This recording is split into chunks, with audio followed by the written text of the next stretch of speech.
Welcome back to another story on Infidelity Tales Lab. Before we begin, tell us, where in the world are you watching from? Now, let's dive into today's story. Chapter 1. Turbulence Before Takeoff. Jeremy Long checked his watch as he settled into seat 14C.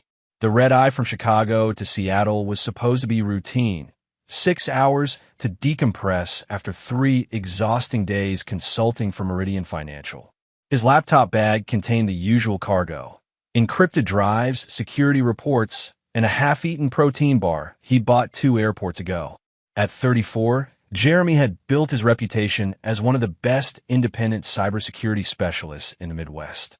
Companies paid premium rates for his discretion and his uncanny ability to find vulnerabilities in systems everyone else declared secure. This week's job had been straightforward: penetration testing for Meridian's new blockchain platform. Nothing unusual, except for a nagging feeling he couldn't shake.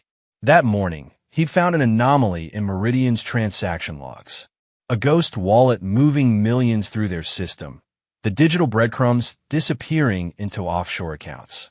He'd documented everything, backed it up to his encrypted drive, and planned to deliver his findings to the CEO on Monday. Standard protocol. "Sir, can I get you anything before takeoff?" Jeremy looked up at the flight attendant. Tall, late 20s, with alert brown eyes that seemed to assess him in a single glance. Her name tag read Natasha O'Reilly. "Just water, thanks." She nodded and moved down the aisle. Jeremy pulled out his phone for one last message to his wife, Alexandra. They'd been married 18 months, a whirlwind romance that started at a technology conference in San Francisco. She'd been representing a startup accelerator. He'd been the keynote speaker on corporate espionage. They'd clicked immediately, landing at 11 p.m. "Don't wait up. Love you, Jay." Her response came seconds later. "Safe flight, baby. Can't wait to see you." Hey. The cabin lights dimmed. Jeremy closed his eyes, ready for the familiar discomfort of takeoff. That's when he felt something press into his hand. His eyes snapped open.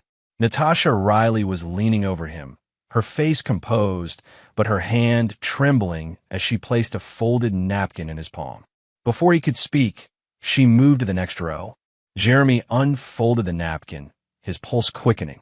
"My flight attendant slipped me a note. Pretend you're sick. Get off this plane. Gate C7. Run." The handwriting was urgent, almost frantic. Jeremy's mind raced through possibilities: bomb threat, mechanical failure, terror plot. He glanced around the cabin. Normal pre-flight bustle. Businessmen checking emails. Families settling children. Nothing suspicious. He caught Natasha's eye as she passed again. She mouthed a single word: "Please." The raw fear in her expression made his decision. Jeremy had survived his career by trusting his instincts, and every alarm in his head was screaming. He pressed the call button. Natasha appeared instantly. "Yes, sir. I need to get off." Jeremy grimaced, clutching his stomach. "I think that airport sushi was a mistake. I'm going to be sick."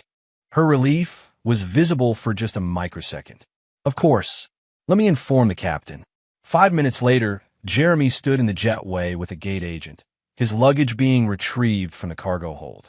Through the terminal window, he watched Flight 447 push back from Gate C7. The Boeing 737 taxied toward the runway, navigation lights blinking in the darkness. His phone buzzed. Unknown number. Gate C7. Third floor observation deck. Come alone. NR. Jeremy shouldered his laptop bag and headed for the escalator. Behind him, Flight 447 lifted into the night sky, banking west toward Seattle. He watched it disappear into the clouds, then continued upward. The observation deck was empty at this hour. Natasha Riley stood by the windows, still in her uniform, her hands shaking as she lit a cigarette. "You're not really a flight attendant," Jeremy said quietly. "Federal Air Marshal. Undercover for 8 months." She took a long drag. "That plane is going to explode 30 minutes into the flight. Bomb in the cargo hold, disguised as lithium batteries." Jeremy's blood turned to ice. "How do you?" "Because I've been tracking Craig Dotson for 2 years, and he just put you on a plane rigged to blow." She turned to face him, her eyes hard. "You found something, didn't you? Something at Meridian Financial." The ghost wallet. Jeremy's mind connected the dots with sickening clarity. Dodson's running the smuggling operation through their blockchain. Not just smuggling. Arms deals, trafficking, money laundering, 300 million in illegal transactions over 18 months. Natasha's jaw clenched. He's got people everywhere. FBI, TSA, corporate boards. When you flagged those transactions, he decided you were too dangerous to live. There were 160 people on that plane. Collateral damage. Dodson doesn't care. She pulled out a burner phone. I got intel 3 hours ago. Couldn't get the bomb squad involved without tipping off his contacts. All I could do was get you off. Jeremy stared at her. Why me specifically? Because you're the only one who can stop him. You have the evidence. And she hesitated. Your wife isn't who you think she is. Before Jeremy could respond, Natasha's phone lit up with an alert. Then his phone. Then every device in the terminal seemed to buzz simultaneously. Breaking news. Flight 447 experiencing catastrophic mechanical failure. Through the observation window, Jeremy saw it. A distant orange bloom in the night sky. Then nothing. His knees buckled. He grabbed the railing, his entire body going numb. 160 people. Families. Children. Gone in an instant because he'd stumbled onto the wrong string of code. Natasha caught his arm. We don't have time to process this. Dodson will know you survived within the hour. We need to move. Alexandra. Jeremy's voice cracked. Your wife has been reporting your activities to Dodson since the day you met. She's the one who confirmed you'd be on that flight. Natasha's tone softened slightly. I'm sorry, but if you want justice for those people, if you want to survive the next 24 hours, you need to listen to everything I'm about to tell you. Jeremy straightened, forcing his mind into focus. The grief would come later. Right now, he needed to become what his military father had trained him to be, a survivor who thought 3 steps ahead. Tell me everything, he said, his voice steady despite the fury building in his chest. Every single thing about Craig Dodson. Chapter 2. The Disappeared. The safe house was a nondescript apartment in Evanston, 40 minutes from O'Hare. Natasha had driven them there in silence, while Jeremy processed the impossible reality of his life imploding. His phone buzzed constantly. Alexander calling, texting, probably panicking over the news coverage. He turned it off after the 15th call. First rule, Natasha said, deadbolting the door. Craig Dodson has surveillance everywhere. Cameras, informants, hack systems. We assume he can find us within 48 hours no matter what we do. Jeremy set up his laptop on the kitchen table, pulling out his encrypted drives. Then we use those 48 hours. Tell me everything. Natasha poured 2 cups of black coffee and sat across from him. In the harsh kitchen light, she looked exhausted. Craig Dodson, 52. On paper, he's a legitimate businessman, CEO of Apex International Solutions, a logistics and consulting firm. In reality, he's running the largest criminal enterprise in the Midwest. Weapons trafficking to South America and Africa, art theft, money laundering, human trafficking. The FBI's had a task force on him for 3 years with nothing to show for it. Because he owns people inside the bureau, Jeremy said flatly. At least 2 agents we know of. Probably more. She pulled out a tablet, showing him files. Photos of Dodson, silver-haired, distinguished, the kind of man who belonged at country clubs and charity galas. He's untouchable because he's careful. Every transaction goes through shell corporations and crypto wallets. He never gets his hands dirty. And anyone who gets close ends up like Flight 447. Jeremy studied the files, his analyst brain cataloging information. You said Alexandra has been working for him. How deep does that go? Natasha hesitated. Her real name is Carrie Lucas. She's been his inside operator for 5 years. Before you, she was married to a prosecutor in Miami who was investigating Dodson's Florida connections. The prosecutor died in a boating accident. Before that, she dated an IRS investigator who had a fatal heart attack at 36. She met his eyes. I'm sorry. I know this isn't easy. Jeremy's hands clenched. 18 months of marriage. Shared dreams, intimate moments, planning for a future. All of a lie. The woman he'd fallen in love with didn't exist. She was an assassin in designer clothes, and he'd been too blind to see it. "What's Dodson's endgame?" he asked, shoving the pain down. "If he wanted me dead, the plan accomplished that. Why is Alexandra still maintaining cover?" Because of this, Natasha pulled up a video file. "This is from 3 days ago. Your wife, sorry, Carrie, meeting with Dodson at a restaurant in Naperville." Jeremy watched the grainy surveillance footage. Alexandra, no, Carrie, sitting across from Craig Dodson. Their body language was intimate, familiar. His hand covered hers. They looked like lovers, not employer and employee. "They've been together for 7 years, Natasha said quietly. "Romantically involved the whole time. You weren't just a mark, Jeremy. You were a threat she was neutralizing while playing house." The coffee tasted like ash. Jeremy closed the video, his mind working through the implications. "She'll know I'm alive soon. The passenger manifest will show I deplaned. What happens then? She'll try to make contact. Play the worried wife. Dodson will assign a cleanup crew to eliminate you before you can expose anything." Natasha stood, pacing. "I've been building a case for 2 years, but it's not enough. Digital trails that could be explained away, circumstantial evidence, testimony from criminals who'd never testify against Dodson. What I need is something ironclad, something that ties him directly to major crimes." Jeremy felt a cold smile forming. "What about 300 million in illegal transactions flowing through a Fortune 500 company's blockchain? Transactions I can prove originated from Dodson's ghost wallet." Natasha stopped pacing. "You can prove that. I can prove all of it." Jeremy opened his encrypted drive, pulling up files. Meridian Financial's blockchain platform launched 18 months ago. They marketed it as unhackable, completely transparent. What they didn't know was that their head of technology, Roy Daniels, is on Dodson's payroll. He built a backdoor into the system. He pulled up schematics, transaction logs, wallet addresses. Dodson's been using Meridian as a washing machine. Dirty money goes in through hundreds of small transactions, gets mixed with legitimate business, comes out clean on the other end. I found a pattern 3 days ago. Every transaction links back to a master wallet controlled by someone with Daniel's access codes. Can you trace it to Dodson directly? Natasha leaned over his shoulder, studying the data. Not yet, but I can prove the system is compromised. And if we can get Daniels to flip. He won't flip. Dodson owns him completely. Natasha bit her lip, thinking, but if we can expose the system, force a federal investigation, that puts pressure on all of Dodson's operations. He'd have to scramble, maybe make mistakes. Jeremy nodded slowly. There's more. I was digging through Meridian's employee records, cross-referencing with the transaction patterns. I found 5 other people in the company who have irregular system access. People who should be in marketing or HR, but who are touching the blockchain.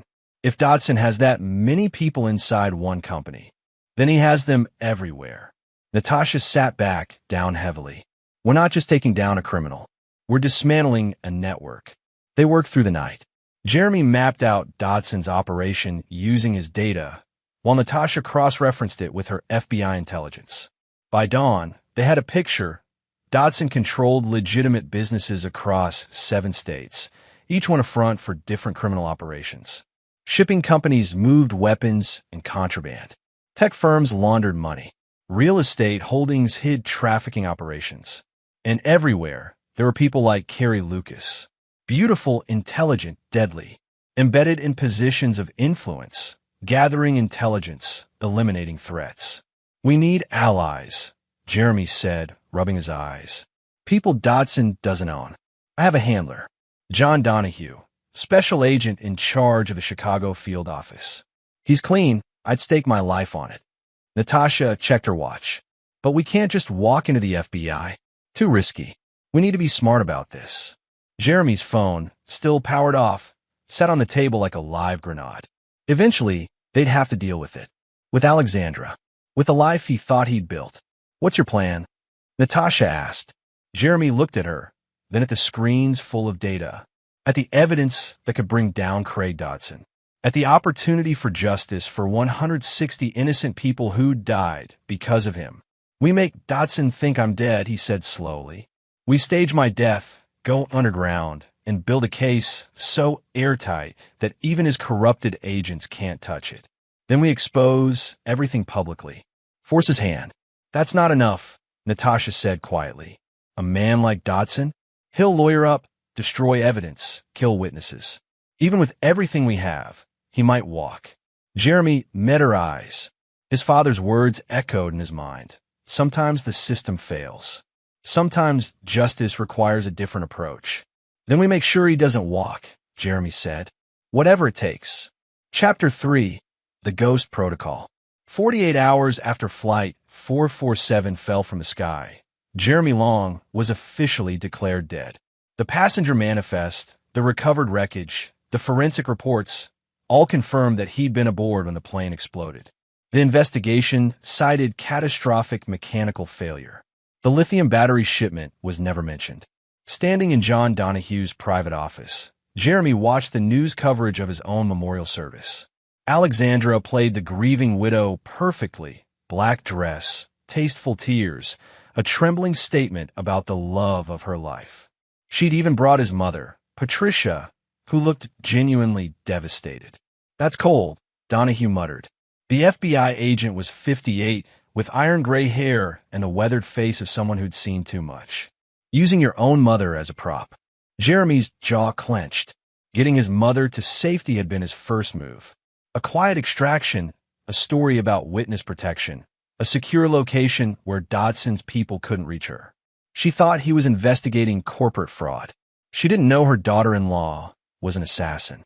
Carrie Lucas has been busy, Natasha said, scrolling through surveillance reports. Cleaned out your apartment, accessed your cloud storage, copied every file. She's looking for the encrypted drives. Let her look. Jeremy turned from the television. Everything she finds will be sanitized. The real data is here. He tapped his laptop. Donahue studied the young man before him. Jeremy Long looked different after 48 hours. Harder, colder, purpose replacing grief. The agent had seen it before. The moment someone stopped being a victim and became something else entirely. Walk me through what you found, Donahue said. For the next 2 hours, Jeremy laid out the evidence. The Meridian blockchain scheme. The ghost wallet. The network of corrupted employees. Natasha supplemented with her intelligence. Surveillance photos, wire transfers, communications intercepts. It's impressive, Donahue admitted. But it's not prosecutable. Not yet. Any defense attorney could claim the blockchain was hacked by outside actors. We need something that proves Dodson's direct involvement. Roy Daniels, Jeremy said. He's the keystone. He built the backdoor. He manages the transactions. Get him to flip, and the whole thing unravels. Daniels won't flip, Natasha repeated. Dodson owns him too completely. Everyone has a pressure point. Jeremy pulled up a file. Roy Daniels, 46, divorced, one daughter. Agnes Daniels, 19, sophomore at Northwestern. Full scholarship. Daniels sends her money every month. But here's what's interesting. The money doesn't come from his Meridian salary. It comes from offshore accounts tied to Dodson's network. Donahue leaned forward. You're suggesting Daniels is stealing from Dodson to support his daughter? I'm suggesting Dodson knows about it and doesn't care. Because as long as Daniels is embezzling, Dodson has leverage. Jeremy's expression was grim. But what if we could offer Daniels something better? Full immunity, witness protection for him and his daughter, and we bury the embezzlement. In exchange, he testifies. That's a fantasy, Natasha objected. Dodson would kill him before he could testify. Not if we move fast. Jeremy stood, pacing now. We approach Daniels this week. Show him the evidence. Make him understand that Dodson's operation is collapsing, and he can either go down with it or save himself and his daughter. He's a father. He'll choose her. Donahue considered it. It's risky. If Daniels warns Dodson, then we lose. Jeremy shrugged. But we're already playing from behind. Dodson thinks I'm dead, which gives us maybe a week before he moves his money and disappears. We need to act now. The agent studied him. You've thought about this a lot. I've thought about nothing else. Jeremy's voice was quiet but intense. 160 people died because I uncovered his operation. My wife, the woman I loved, was an assassin sent to monitor me. Everything I built was a lie. So yes, I've thought about how to make Craig Dotson pay. Every single minute. Natasha and Donahue exchanged glances. There was something dangerous in Jeremy's tone, something that went beyond justice into darker territory. We do this by the book, Donahue said firmly. No vigilante justice, no revenge fantasies. We build a case, we get convictions, we let the system work. Jeremy nodded, but his eyes told a different story. The system had already failed 160 times. Approaching Roy Daniels required careful planning. The man was paranoid, as anyone in Dotson's orbit had to be. He varied his routes home, never used the same coffee shop twice, and his apartment had top-tier security. But he also visited his daughter every Sunday. Northwestern's campus was public, open, and under the watchful eyes of university police. A safe zone where Daniels could let his guard down. Jeremy watched from a coffee shop across from the library as Roy Daniels hugged his daughter goodbye. Agnes was tall, athletic, with her father's serious eyes. She said something that made him laugh, then headed toward her dorm. Daniel stood watching until she disappeared, then turned toward the parking structure. Jeremy intercepted him at the elevator. Roy Daniels. He kept his voice neutral. My name is Jeremy Long. We need to talk about Craig Dotson. Daniels went pale. His hand moved toward his phone, but Jeremy held up his own phone, showing him a photo. Daniels at a restaurant with Dotson, exchanging an envelope. I'm not a threat to you, Jeremy said quickly. I'm a cybersecurity consultant who flagged the Meridian transactions. I'm supposed to be dead, but I'm not. And right now, you have one chance to save yourself and your daughter. The elevator arrived. Daniels looked around frantically, then stepped inside. Jeremy followed, hitting the button for the top floor. Flight 447, Daniels whispered. That was supposed to kill you. It killed 160 other people instead. Jeremy's tone was hard. Because you built the system Dotson uses to fund his operations. You're complicit in mass murder, Roy. I didn't know, Daniels' voice cracked. I swear I didn't know he'd go that far. But you knew what the blockchain was for. You knew you were helping him launder money. You knew people were dying because of the weapons and drugs moving through his network. Jeremy moved closer. And you knew that if Dotson ever decided you were a liability, you'd end up like me. Or worse, he'd go after Agnes. Daniels leaned against the elevator wall, all the fight draining from him. What do you want? The FBI is building a case. I have evidence that could bring down Dotson's entire operation. But I need someone inside who can testify to the blockchain system, who can prove Dotson's direct involvement. That's you. Jeremy pulled out a card with Donahue's contact information. In exchange, you get full immunity and witness protection for you and your daughter. Clean slate. He'll kill me, Daniels said flatly. The moment I testify, I'm a dead man. He's going to kill you anyway, Jeremy said quietly. I found the embezzlement, Roy. The offshore accounts you've been pulling from to support Agnes. How long do you think it takes before Dotson notices? A month? A year? And when he does, what happens to your daughter? Daniels' hands were shaking. I wanted out. Years ago, I wanted out. But there's no exit with him. You work for Dotson. You work forever. There's an exit now. Jeremy pressed the card into his hand. Call that number. Talk to Special Agent Donahue. Or wait for Dotson to make his move and spend the rest of your short life knowing you chose wrong. The elevator reached the top floor. Jeremy stepped out, leaving Daniels alone with his choice. 3 days later, Roy Daniels walked into the FBI's Chicago field office and spent 12 hours detailing everything he knew about Craig Dotson's operation. The testimony was devastating. Not only did he confirm the blockchain scheme, but he provided evidence of dozens of other crimes, communications, transactions, meetings where Dotson personally ordered illegal activities. This is it, Donahue said, reviewing the transcripts. This is enough for indictments. Multiple federal charges. We can bring him down. But Jeremy was staring at a surveillance report, his expression troubled. Where's Carrie Lucas? Natasha checked her files. Last known location was your old apartment. After that, she disappeared. No credit card usage, no cell phone activity, no vehicle registration. She knows, Jeremy said quietly.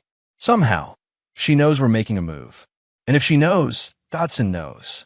As if on cue, Donahue's phone rang. The agent listened for 30 seconds, his face going grim. He hung up. Danielle's daughter, he said. Agnes.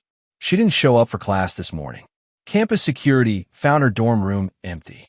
No signs of struggle, but all her things are there. Jeremy felt ice in his veins. He took her. Dodson's sending a message, Natasha said. Testify and your daughter dies. We need to find her. Now. Jeremy was already on his feet. Pulled traffic cameras, cell phone records, credit cards. We're on it, Donahue assured him. But Jeremy, this changes things. If Dodson has Agnes, he has leverage. Daniels might recant his testimony. Then we find her before he does. Jeremy grabbed his laptop. Dodson has safe houses, storage facilities, properties all over the region. Natasha, you have locations? She pulled up a map. 17 properties in Illinois, 9 in Indiana, 6 in Wisconsin. All under shell corporations, but I've tracked them back to him. The question is which one he'd use for a hostage. Jeremy studied the map, his mind working through logistics. Not the properties near major cities, too much risk of witnesses. Not the ones used for business operations. He wouldn't mix operations. And not anywhere connected to the weapons trafficking. He needs plausible deniability if this goes wrong. His finger landed on a location. Here, Pine Lake, Wisconsin. A hunting lodge owned by one of his shell corps. Remote, defensible, but not so isolated that it draws attention. If I were hiding a hostage, that's where I'd go.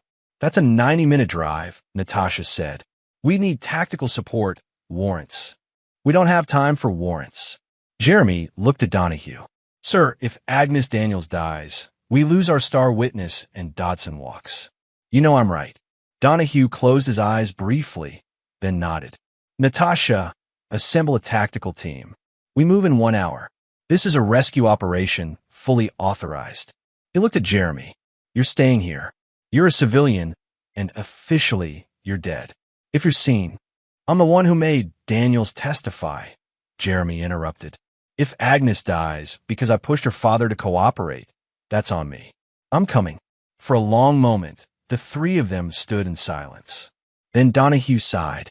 Kevlar vest, stay behind the tactical team, and if shooting starts, you hit the ground. Clear. Jeremy nodded. Clear. As they prepared to move, he caught Natasha's eye. She looked worried. What is it? He asked quietly. This feels like a trap, she said. Like Dodson wants us to come for her. Jeremy had the same feeling. But what choice do they have? They'd already committed to the play. Now they had to see it through. Then we'll be ready, he said, checking the weapon Donahue had reluctantly provided. Whatever he's planning, we'll be ready. Chapter 4. Into the Wolves' Den. The Pine Lake Hunting Lodge sat at the end of a winding gravel road, surrounded by dense Wisconsin forest. FBI tactical vans parked a mile away, teams assembling in the pre-dawn darkness. Thermal imaging showed heat signatures inside the lodge. 3 people, maybe 4. Jeremy studied the tactical layout on Donahue's tablet. The lodge was 2 stories, stone and timber construction, with a clear kill zone around the perimeter. Anyone approaching would be visible for 50 yards. Classic defensive setup. We're going in quiet, the tactical commander briefed. 2 teams, north and south entrances. Flashbangs first, then breach. Rules of engagement, suspect armed and dangerous, but we need them alive if possible. The hostage is priority 1. Natasha checked her weapon, glancing at Jeremy. You stay with Donahue. He goes in after the initial breach. I know the plan, Jeremy said. His heart was pounding, but his hands were steady. The Kevlar vest was heavy, unfamiliar. He'd never been in a firefight before. His expertise was digital, not physical. But he'd trained for this in a way. His father, Edwin Long, had been Army Special Forces. Growing up, Jeremy had learned tactical thinking, threat assessment, how to stay calm under pressure. Those lessons had made him good at cybersecurity. Now, they might keep him alive. The teams moved out, shadows in the forest. Jeremy followed with Donahue in a reserve unit, watching the lodge through night vision. The heat signatures hadn't moved. Were they asleep? Waiting? The answer came 60 seconds later. Contact. North side. Gunfire erupted from a lodge. Muzzle flashes lit the darkness. The tactical team dove for cover as bullets tore through the trees. They knew we were coming. Natasha's voice crackled over the radio. It's an ambush. More gunfire from the south side. Jeremy and Donahue hit the ground as rounds impacted nearby trees. The reserve unit returned fire, laying down suppression. Thermal shows 4 hostiles. Second floor, someone shouted. No sign of the hostage. Jeremy's mind raced. 4 hostiles, prepared positions, no hostage. This wasn't a rescue. This was exactly what Natasha had feared. A trap. Pull back. Donahue ordered into his radio. Fall back to secondary positions. But before the teams could disengage, an explosion rocked the forest. The Southern Tactical van erupted in flames, ammunition cooking off in a chain reaction of detonations. IED. They mined the approach. More explosions. The road behind them disintegrated in a cascade of fire and shrapnel. They were cut off, pinned down, with hostile fire from the lodge and their escape route destroyed. Jeremy's training took over. He assessed the situation clinically. They were in a kill box. Dodson's people had prepared this perfectly. Lure them in with the hostage, mine the escape routes, set up elevated firing positions. Classic ambush tactics. The hostage isn't here, he said to Donahue. This whole thing is misdirection. The agent's face was grim. Then where is she? Before Jeremy could answer, his burner phone buzzed. Unknown number. He answered, keeping low as bullets snapped overhead. Hello, Jeremy. Craig Dodson's voice was smooth, cultured. I hear you've had quite the week. Death, resurrection, federal investigation. Very dramatic. Jeremy's blood ran cold. Where's Agnes Daniels? Safe. For now. Whether she stays that way depends on you. Dodson sounded almost amused. I have to say, I'm impressed.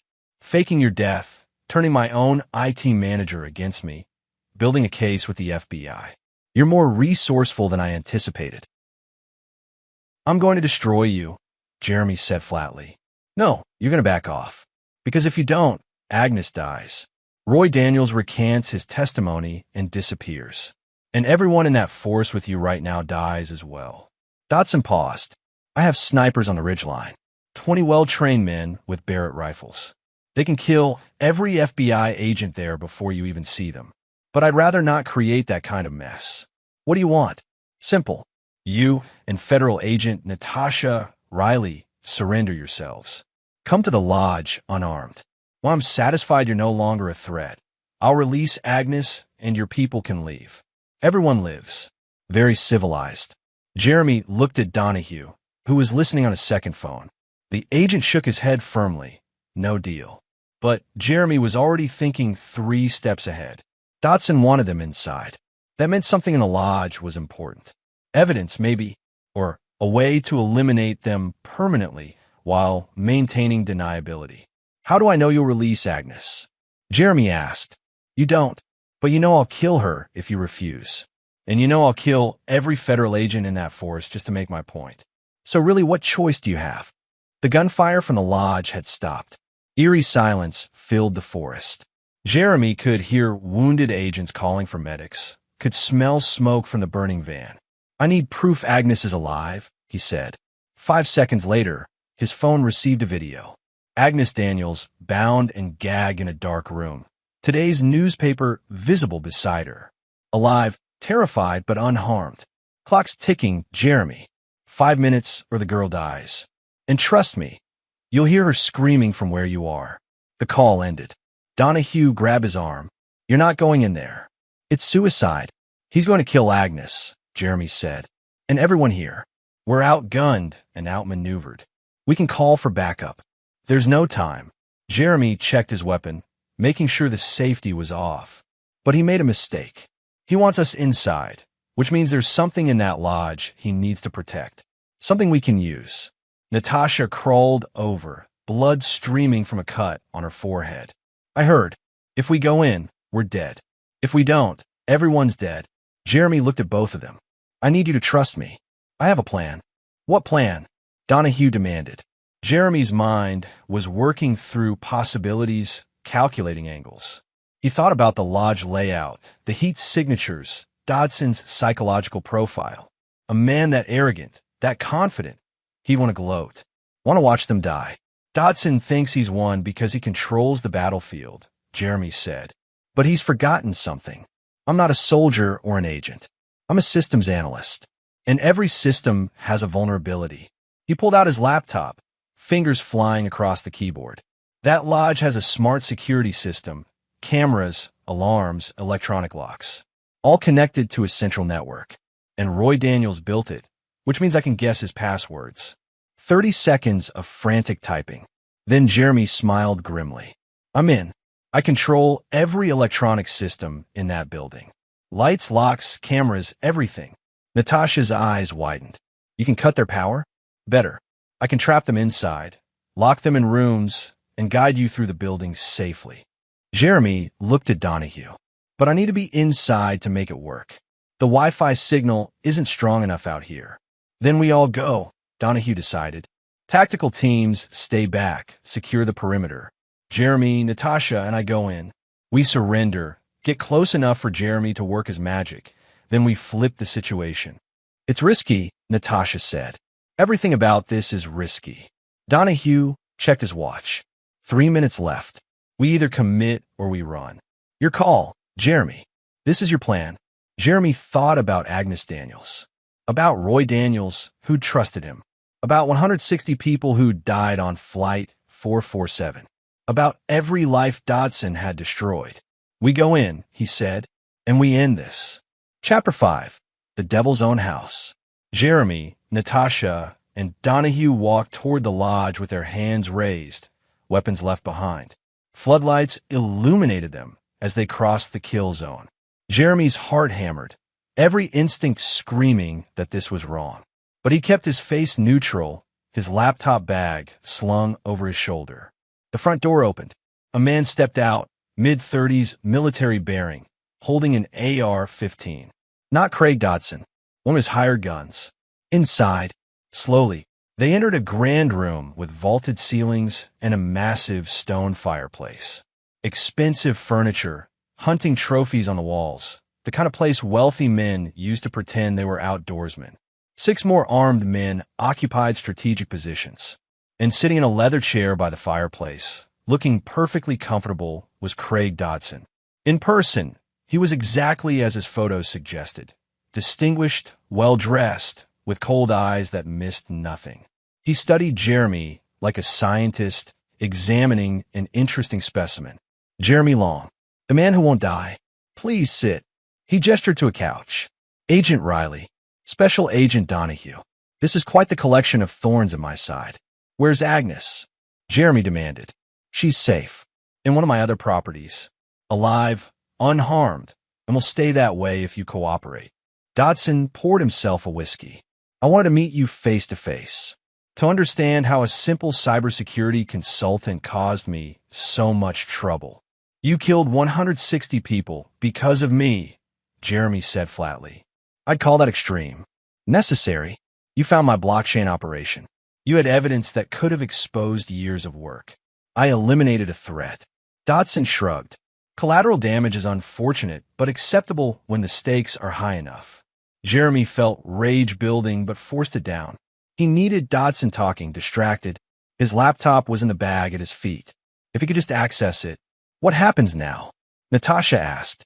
Now, I offer you a choice. The FBI's case against me collapses without Daniels' testimony. If he recants, and he will, to save his daughter, all you have is circumstantial evidence. Not enough to prosecute. Dodson sipped his drink. So, I'm offering you a deal. Walk away. All 3 of you. Forget about me. Forget about Daniels. Forget about everything. In exchange, I let Agnes go free, and we all pretend this never happened. You're delusional, Donahue said.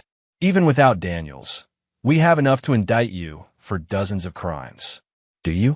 Or do you have digital evidence that could have been fabricated? Testimony from criminals I can discredit? Surveillance that proves nothing? Dodson's smile was predatory. I've been doing this for 20 years, Agent Donahue.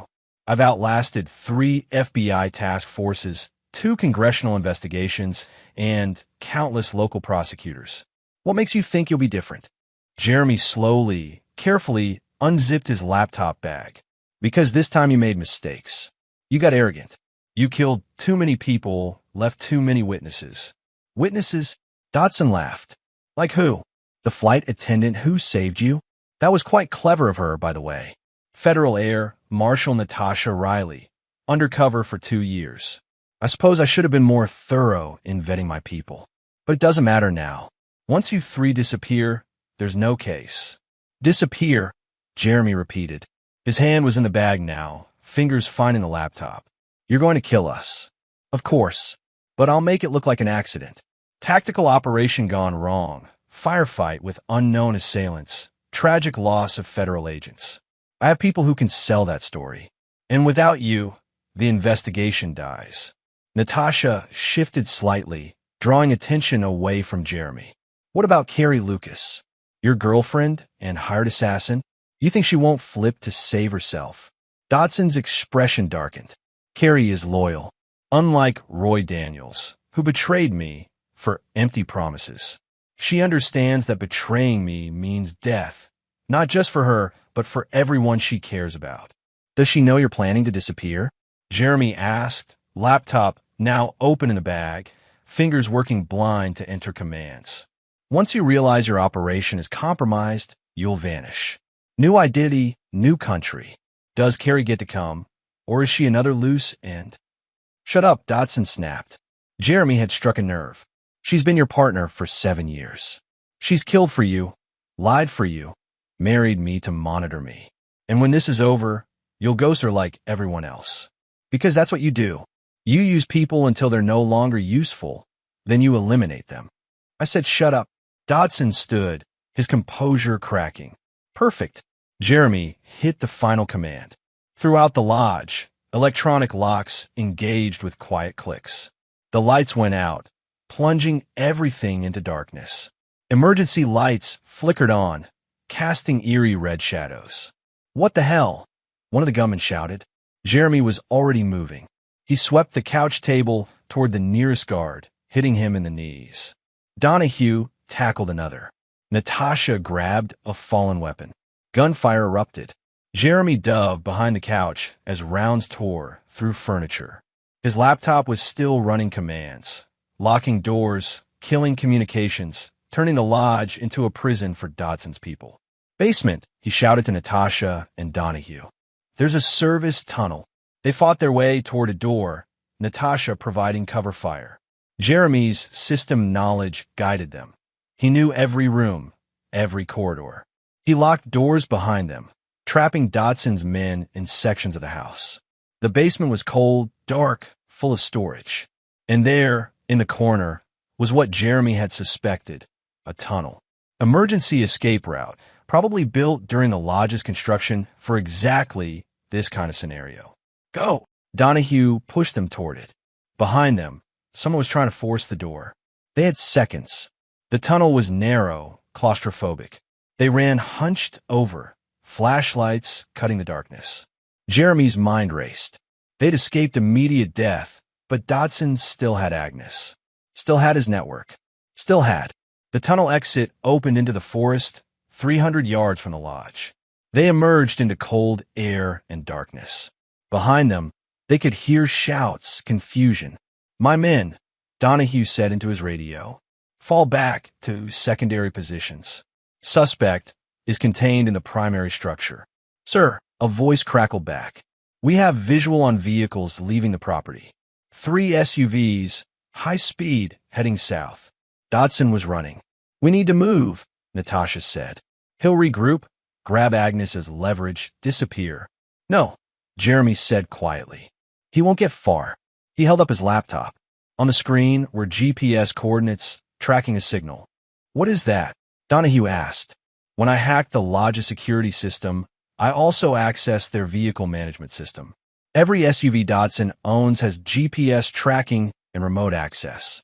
I just disabled their ignition systems. Jeremy smiled grimly.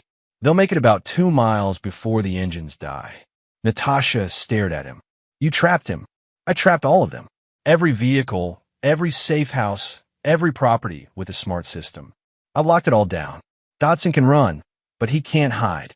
Not from someone who controls his entire digital infrastructure.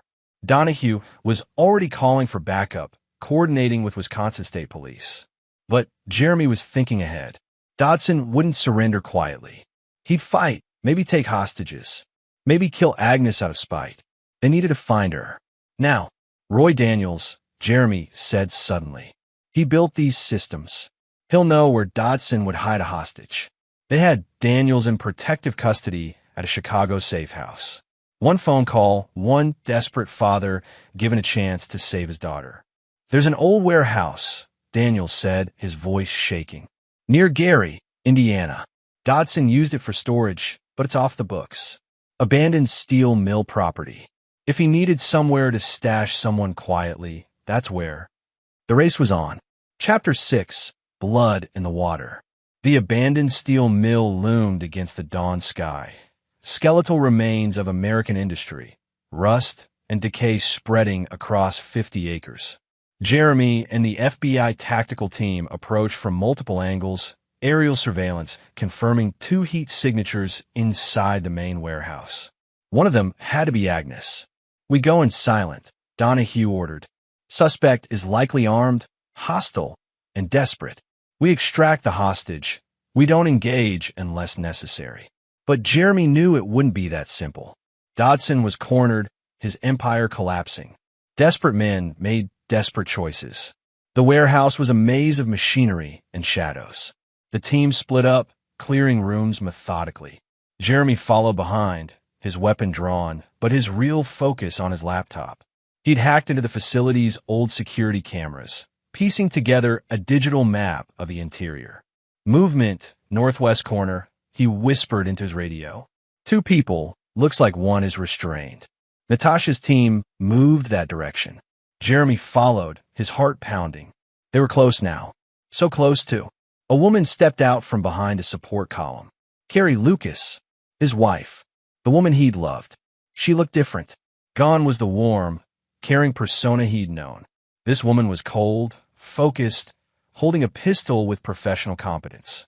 Behind her, Jeremy could see Agnes Daniels tied to a chair. Hello, Jeremy, Carrie said. I thought you might figure out eventually. You always were clever. Let her go, Jeremy said. This is over. Dodson's in custody. His operation is finished. There's no point in more death. There's always a point.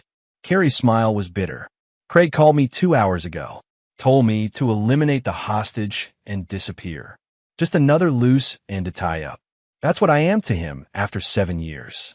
A loose end. Then don't do this, Natasha said, her weapon trained on Carrie. You can walk away. Testify against Dodson. Get immunity. Immunity? Carrie laughed. For the prosecutor I murdered in Miami? The IRS agent I poisoned? The 160 people on Flight 447 that I helped plan? She shook her head. There's no immunity for what I've done. There's just prison or death, and I'm not going to prison. Jeremy saw her finger tighten on the trigger, saw Agnes's terrified eyes, understood in that moment that Carrie wasn't bluffing. He moved before conscious thought, dove toward Carrie as she fired. The bullet meant for Agnes hit a support beam. He crashed in her, both of them hitting the concrete floor. The pistol skittered away. Carrie was stronger than she looked, trained in close combat. She got her hands around his throat, her face twisted with rage. You ruined everything, she screamed. We had it perfect. The money, the power, the life. And you had to go digging into things that weren't your business. Jeremy's vision was darkening. He couldn't breathe, but his hand found a piece of rebar on the floor. He swung it awkwardly, catching Carrie in the shoulder. She yelped, releasing him. He gasped for air, scrambling backward. Natasha was there suddenly, weapon aimed at Carrie. Don't move. Hands on your head. Carrie looked at Jeremy, and for just a moment, he saw something real in her eyes. Regret, maybe, or just recognition of the end. I did love you, she said quietly. At first, it was an assignment, but somewhere along the way, it became real. For what it's worth, I'm sorry. Then she lunged for the pistol. 3 shots. Carrie Lucas collapsed, blood pooling beneath her. Jeremy stared at her body, feeling nothing. The woman he'd loved had never existed. This person, dying on the warehouse floor, was a stranger who'd worn his wife's face. Check the hostage, Donahue ordered. Agnes Daniels was alive, sobbing, unharmed. Medical teams rushed in. Jeremy stood slowly, his throat bruised, his world tilted on its axis. "We have Dodson in custody," an agent reported. "He tried to run on foot, made it half a mile. He's demanding a lawyer. He'll need a good one," Donahue said grimly. "We have enough to put him away for 20 lifetimes." But Jeremy was thinking about loose ends, about a man like Dodson with resources and connections who'd slipped through the system before, about a justice system that sometimes failed. His phone buzzed. Text from an unknown number. "You won this round. Enjoy it while it lasts." CD. Dodson, even in custody, still had access to phones, still had his network, still believed he was untouchable. Jeremy looked at the message, then at Natasha. "It's not over. You know that, right? He'll lawyer up, destroy evidence, intimidate witnesses. Even with everything we have, he might beat this. Then we make sure the case is airtight," she said. "We've got Danielle's testimony, the blockchain evidence, the bodies from the lodge. We've got enough." Maybe. Jeremy wasn't convinced. Men like Dodson didn't go down easy. They had contingency plans, buried assets, people who'd kill to keep them free. The game wasn't over. It was just entering a new phase. Chapter 7. The Architect's Gambit. Craig Dodson's arrest made national news. Federal charges including money laundering, weapons trafficking, conspiracy to commit murder, and 100 other crimes. The headlines called it the biggest organized crime takedown in a decade. But Jeremy knew better. Watching from a safe house in suburban Milwaukee, he monitored the legal proceedings with growing frustration. Dodson had hired a team of expensive lawyers who were already poking holes in the prosecution's case. The blockchain evidence was circumstantial. Roy Daniels was a disgruntled employee with motive to lie. The lodge shootout was self-defense against an illegal FBI raid. "They're going to get him off," Jeremy said to Natasha, who was recovering from her injuries. "Watch. 6 months from now, Dodson walks on a technicality." "Have faith in the system," she said, though she didn't sound convinced. Jeremy didn't have faith in the system anymore. The system had let Flight 447 happen, had let Dodson operate for 20 years, had put 160 people in a grave because bureaucracy and procedure moved too slowly. He spent his nights working, not on the prosecution's case. They had that. He was building something else, something that would ensure Dodson's downfall regardless of what happened in court. It started with the blockchain. Jeremy had complete access to Dodson's ghost wallet, the one Roy Daniels had built. Hundreds of millions in illegal transactions, carefully laundered through legitimate channels. The FBI had frozen the accounts, but Dodson's lawyers were fighting the asset seizure. What they didn't know was that Jeremy had copied everything. Every transaction, every wallet address, every offshore account. And he'd found something the FBI had missed, a pattern in the transactions that pointed to other criminal operations, other powerful men who'd used Dodson's services. Politicians, CEOs, foreign officials, all of them implicated in various crimes, all of them with something to lose if their association with Dodson became public. Jeremy began reaching out. Anonymous emails to journalists, leaked documents to investigative reporters, carefully timed releases that connected Dodson to bigger scandals. Each revelation made it harder for Dodson's lawyers to claim their client was just a legitimate businessman caught in FBI overreach. "You're playing a dangerous game," John Donahue warned when he discovered what Jeremy was doing. "Leaking classified evidence, hacking restricted systems. You could be prosecuted." "I'm a dead man," Jeremy reminded him. "Officially, I died on Flight 447. Jeremy Long doesn't exist anymore. I'm a ghost, and ghosts can do things living men can't." But there was still a problem. Dodson's network was bigger than one man. Take him down, and someone else would rise to fill the vacuum. Jeremy needed to dismantle the entire operation, burn it to the ground so thoroughly that nothing could grow back. That meant identifying every person in Dodson's organization, every corrupted official, every hired killer, every money launderer and weapons dealer. It meant building a case against dozens of people simultaneously, overwhelming the legal system so completely that no amount of expensive lawyers could save them all. Roy Daniels helped. The IT manager knew the structure, knew where the bodies were buried. Between his testimony and Jeremy's digital forensics, they built a map of the entire criminal enterprise. "This is insane," Natasha said, looking at the scope. "You're talking about taking down 100 people. Coordinating with federal prosecutors, state attorneys, local police, it would take years. Or weeks," Jeremy said, "if we force their hand. Make them all scramble at once, expose them simultaneously. They can't cover up everything if it all hits at the same time." He called it Operation Cascade. One revelation leading to the next, each arrest triggering more investigations, the whole structure collapsing like dominoes. It required perfect timing, perfect coordination, and a willingness to bend rules that Jeremy had once considered sacred. He started with the FBI's corrupted agents, the ones feeding information to Dodson, sabotaging investigations. Jeremy used Dodson's own security footage against them, meetings, payoffs, communications. He delivered the evidence anonymously to Internal Affairs. Then the politicians, state senators who'd taken bribes, protected Dodson's operations. Jeremy leaked their financial records to investigative journalists, timing the stories to break during election season. Then the business partners, executives who'd knowingly enabled money laundering. Jeremy provided evidence to the SEC, the IRS, triggering multiple federal investigations. Each move was calculated, each exposure timed to maximize damage. Jeremy moved through Dodson's network like a virus, corrupting and destroying everything he touched. "You've become what you hated," Natasha observed one night, watching him work. "You're using illegal methods, destroying lives, operating outside the law." "I'm ensuring justice," Jeremy said coldly. "The kind that actually works." That's what Dodson would say. The words hit harder than he expected. Jeremy looked at her, really looked, saw the concern in her eyes. The woman who'd saved his life was worried he'd lost himself in his quest for revenge. "This isn't revenge," he said quietly. It's revenge," she interrupted. "And I understand it. But you need to be careful, Jeremy. There's a line between justice and vengeance.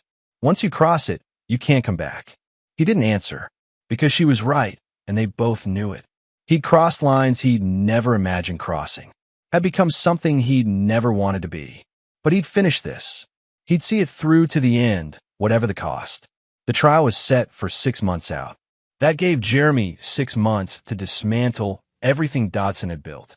6 months to ensure that even if Dodson somehow beat the federal charges, he'd have nothing left to return to. The war wasn't over. It was just beginning. Chapter 8, The Breaking Point. 3 months into Operation Cascade, Craig Dodson's empire was crumbling. 47 arrests across 7 states. 3 senators under indictment. Major banking institutions facing fraud charges. The FBI had seized over $500 million in assets. But Dodson himself remained free on bail. $10 million, barely a fraction of his hidden wealth. He wore an ankle monitor, restricted to his Lake Forest mansion, but he still had power, still had connections, and he was fighting back. Jeremy first noticed it when Roy Daniels disappeared. The IT manager had been in witness protection, preparing for testimony. Then one morning, his handlers found his safe house empty. No signs of struggle, no evidence of foul play. Daniels had simply vanished. "He ran," Donahue said, but his tone suggested he didn't believe it. 2 days later, Daniels' body was found in a dumpster outside Indianapolis. Professional hit, single bullet to the head. Agnes was immediately moved to a more secure location, but the message was clear. Dodson could still reach his enemies. "We need to accelerate," Jeremy told the prosecution team. "Move up the trial. Get him in front of a jury before he eliminates more witnesses." But the legal system moved slowly. Motions, countermotions, discovery requests. Dodson's lawyers were masters of delay, and every day that passed was another day for him to work his influence. Then Jeremy's mother disappeared. He'd kept her in protective custody, but Patricia Long was stubborn. She'd insisted on maintaining some normalcy, some connection to her old life. One supervised shopping trip. That's all it took. Her FBI escort was found unconscious in a parking garage. Patricia was gone.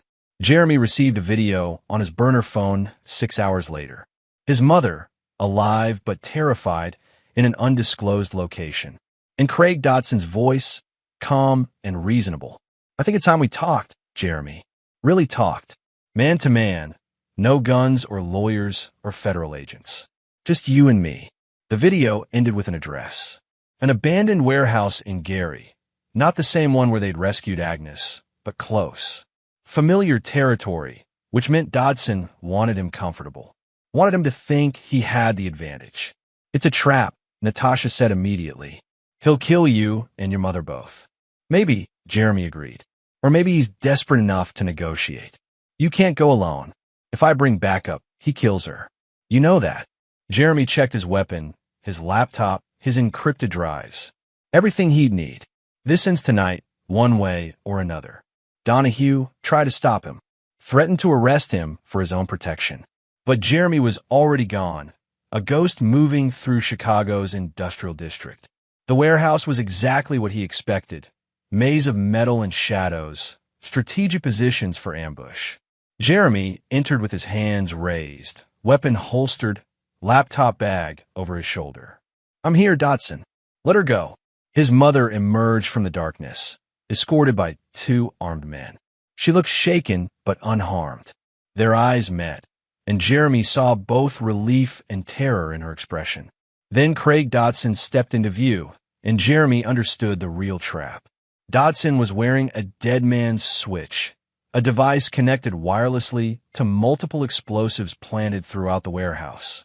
Kill him, and everything detonated. Let him live, and he had leverage. "Clever," Jeremy admitted. "I've had 3 months to plan this," Dodson said. 3 months of watching my empire burn while you played vigilante. Did you really think I'd let that go unanswered? What do you want? Everything you've stolen from me. Every file, every backup, every piece of evidence you've compiled. Delete it all right now while I watch. In exchange, your mother lives and we call it even. And if I refuse, then we all die here. You, me, your mother, my man. I'm facing life in prison, Jeremy. At my age, that's a death sentence anyway. So I have nothing to lose by taking everyone with me." Jeremy looked at his mother, at Dodson, at the situation that had no clean solution. "Why Flight 447? He asked quietly. "Why kill all those people? You could have just killed me specifically. Because I needed it to look like an accident. One targeted assassination, and people start asking questions. A plane crash? Tragedy, but not a mystery." Dodson's expression was flat, emotionless. "Acceptable losses for operational security." "You're a monster," Patricia Long whispered. "I'm a businessman who made hard choices. No different from any CEO who's ever downsized or any general who's ever sent troops in a battle. The only difference is honesty. I don't pretend my decisions don't have consequences." Jeremy's mind was racing through scenarios. The dead man's switch was wireless, which meant it could be hacked. But he'd need time, need distraction. And one wrong move meant everyone died. "Let my mother go first," he said. "Then we negotiate." "No, she stays until you've deleted everything. Insurance policy. Then we have a problem." Jeremy slowly pulled out his laptop. "Because I'm not deleting anything without assurance she's safe." For 30 seconds, they stared at each other. Then Dodson nodded to his men. "Put her in the car. Engine running, ready to leave. But if Jeremy tries anything, bring her back." They led Patricia away. Jeremy could hear a car door slam, an engine start. Good. She was clear of the blast radius. Now came the hard part. Jeremy opened his laptop, hands steady despite the adrenaline. "I'll need to access my servers. Encrypted connections, remote deletion. It'll take time. You have 10 minutes. Jeremy's fingers flew across the keyboard. But he wasn't deleting files. He was accessing every digital system in the area. Traffic cameras, cell towers, police dispatch, and most importantly, the wireless frequencies in the warehouse. He found the dead man's switch signal, found the explosives detonation codes, and found a vulnerability. The system was old, Russian military surplus. He dealt with similar systems before, knew their weaknesses. Done, he said, showing dots on the screen. False deletion confirmations, faked but convincing. All gone. Every file, every backup. Your empire is yours again. Dodson studied the screen, then nodded. Smart man. You know when to fold. Now we can all walk away from this, and Jeremy hit the command he'd been preparing. The warehouse's emergency sprinkler system activated, flooding everything with water. Simultaneously, he sent a signal that jammed the wireless frequencies, breaking the connection between Dodson's dead man's switch and the explosives. What did you? Dodson started to say. Jeremy tackled him. They crashed to the wet floor, struggling. Dodson's men raised their weapons, but the sprinklers had shorted out half the lights. Gunfire erupted wildly. Then the FBI tactical team burst through the doors. Donahue had been waiting outside, ready to move the moment Jeremy gave the signal, the sprinklers activating. Federal agents, drop your weapons. It was chaos. Water, gunfire, shouting. Jeremy wrestled with Dodson, both of them fighting for control. The older man was stronger than he looked, desperate and violent. You destroyed everything. Dodson screamed, his hands finding Jeremy's throat. Everything. Jeremy's vision darkened, but his hand found Dodson's forgotten pistol, knocked loose in the struggle. He brought it up, pressed it against Dodson's chest. This is for Flight 447, he said, and pulled the trigger. The shot was deafening. Dodson collapsed, blood spreading across the wet concrete. His eyes were wide, disbelieving. The great Craig Dodson, brought down by the one man he'd underestimated. Jeremy stood slowly, the pistol falling from his hands. Around him, FBI agents were securing the scene, arresting Dodson's men. Natasha rushed to him, checking for injuries. Jeremy? Jeremy, are you okay? He wasn't okay. Might never be okay again. He just killed a man in cold blood. Not self-defense, but execution. Crossed the final line he'd sworn never to cross. But looking at Dodson's body, thinking of all the lives destroyed, he found, I'm fine, he lied. Is my mother safe? Already on her way to a hospital for evaluation. Natasha's expression was concerned. What you did, Jeremy? The shooting. That wasn't self-defense. I know. This will have consequences. I know, he repeated. But it's done.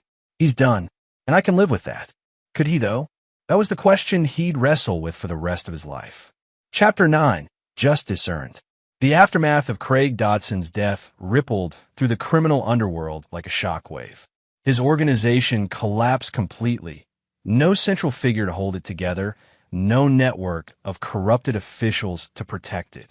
Operation Cascade had done its job. By the time Dodson died, there was nothing left to save. The FBI cleared Jeremy of wrongdoing in the shooting. Self-defense, they ruled. Dodson had been reaching for a weapon, had threatened multiple lives, had been the subject of an active federal arrest warrant. Justified use of force. Jeremy knew the truth. Donahue knew it. Natasha knew it. But they all agreed it was better this way. Better than years of trials, appeals, potential acquittals. Better than letting a monster like Dodson work the system he'd corrupted. Justice, but not the legal kind. 3 months after Dodson's death, Jeremy Long officially came back from the dead. A complicated process involving witness protection, falsified records, and federal pardons for his more questionable actions. He couldn't return to his old life. Too many people knew his face, knew his story, but he could have a new one. He chose Seattle. Far from Chicago, far from the memories. He opened a cybersecurity consulting firm, this time working exclusively on the right side of the law. His reputation brought clients immediately. Everyone wanted the man who'd taken down Craig Dodson. Patricia Long moved nearby, living in a quiet suburb. They had dinner every Sunday. Neither of them talked about what had happened in that warehouse. Some things were better left unsaid. Natasha Riley accepted a promotion to lead a new FBI task force focused on cyber-enabled organized crime. They stayed in touch, emails, occasional visits. Something between them, maybe, but neither pushed it. They'd lived through too much darkness together. Agnes Daniels graduated from Northwestern with honors, changed her name, and disappeared into a quiet life. Her father's sacrifice had saved her. Jeremy hoped she found peace. Of the 100 people arrested in Operation Cascade, 94 were convicted. The remaining 6 died before trial, some in prison fights, some in mysterious accidents. Dodson's network cleaning house, eliminating loose ends. Jeremy didn't feel guilty about that. They'd made their choices. 1 year after Flight 447, Jeremy attended the memorial service in Chicago. 160 names read aloud. 160 lives remembered. Families sobbed. Politicians made speeches. The media covered it extensively. Jeremy stood in the back, anonymous in a crowd of mourners. He didn't deserve to be there. Not after what he'd done, what he'd become. But he needed to pay his respects. Needed to remember why it had all mattered. A woman approached him afterward. Mid-50s, elegant with sad eyes. "You're Jeremy Long," she said quietly. "I recognize you from the news." He nodded, tensed for accusation. Instead, she took his hand. "My daughter was on that flight. Sarah Chun. She was 26, flying home from a business trip." The woman's voice cracked. "I just wanted to say thank you for making sure the man responsible didn't walk away, for getting justice when the system might have failed." Jeremy didn't know what to say. What could he say? That he'd killed a man? That he'd become something dark and violent in pursuit of revenge?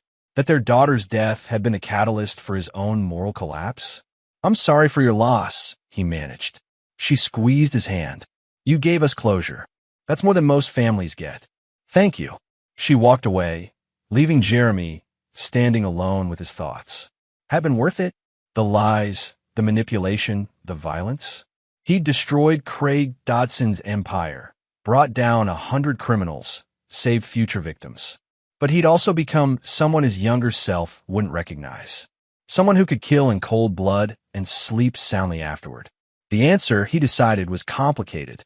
That night, alone in his Seattle apartment, Jeremy opened his laptop.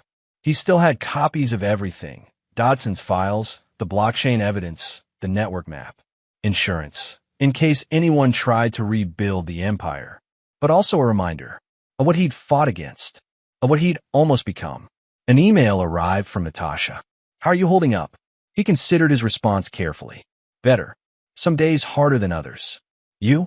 "Same. The world's a little safer now." "That's something. It's everything." He closed the laptop and looked out at Seattle skyline. Somewhere out there, other criminals were building other empires. Other Craig Dodsons were destroying lives. The fight never really ended. But for now, Jeremy Long had won his war. He'd survived, he'd gotten justice for Flight 447, and he'd dismantled an organization that had killed countless people. The cost had been high. His innocence, his wife, his old life, pieces of his soul. But looking at Sarah Chin's mother, remembering her gratitude, Jeremy decided it had been worth it. Not everyone got justice. Not everyone got closure. But for the victims of Flight 447, for Roy Daniels, for every life Craig Dodson had destroyed, they'd gotten both. And Jeremy Long, the ghost who refused to stay dead, could finally rest. The end. Epilogue. 2 years later, Jeremy received an encrypted email. No sender, no trace, routed through a dozen proxy servers. Inside was a video file. He opened it cautiously. The footage showed a woman in a hospital bed, recovering from extensive surgery. Her face was bandaged, but her eyes were visible. Carrie Lucas's eyes. "Hello, Jeremy," her recorded voice said. "I bet you thought I was dead. So did I for a while. But I'm harder to kill than you think. I've had 2 years to recover, to plan, to think about everything that happened. And I've decided something." She leaned closer to the camera. "You destroyed Craig. You destroyed his empire. You became exactly what you hated to do it. And I think, in a strange way, I'm proud of you. You beat him at his own game." A pause. Then, but he wasn't the only one playing that game. There are others, Jeremy. Bigger than Craig, more dangerous, more connected. And now that you've proven yourself, now that you've shown what you're capable of, her smile was visible even through the bandages. They're very interested in meeting you. Consider this your invitation. The address is attached. Come alone or don't come at all.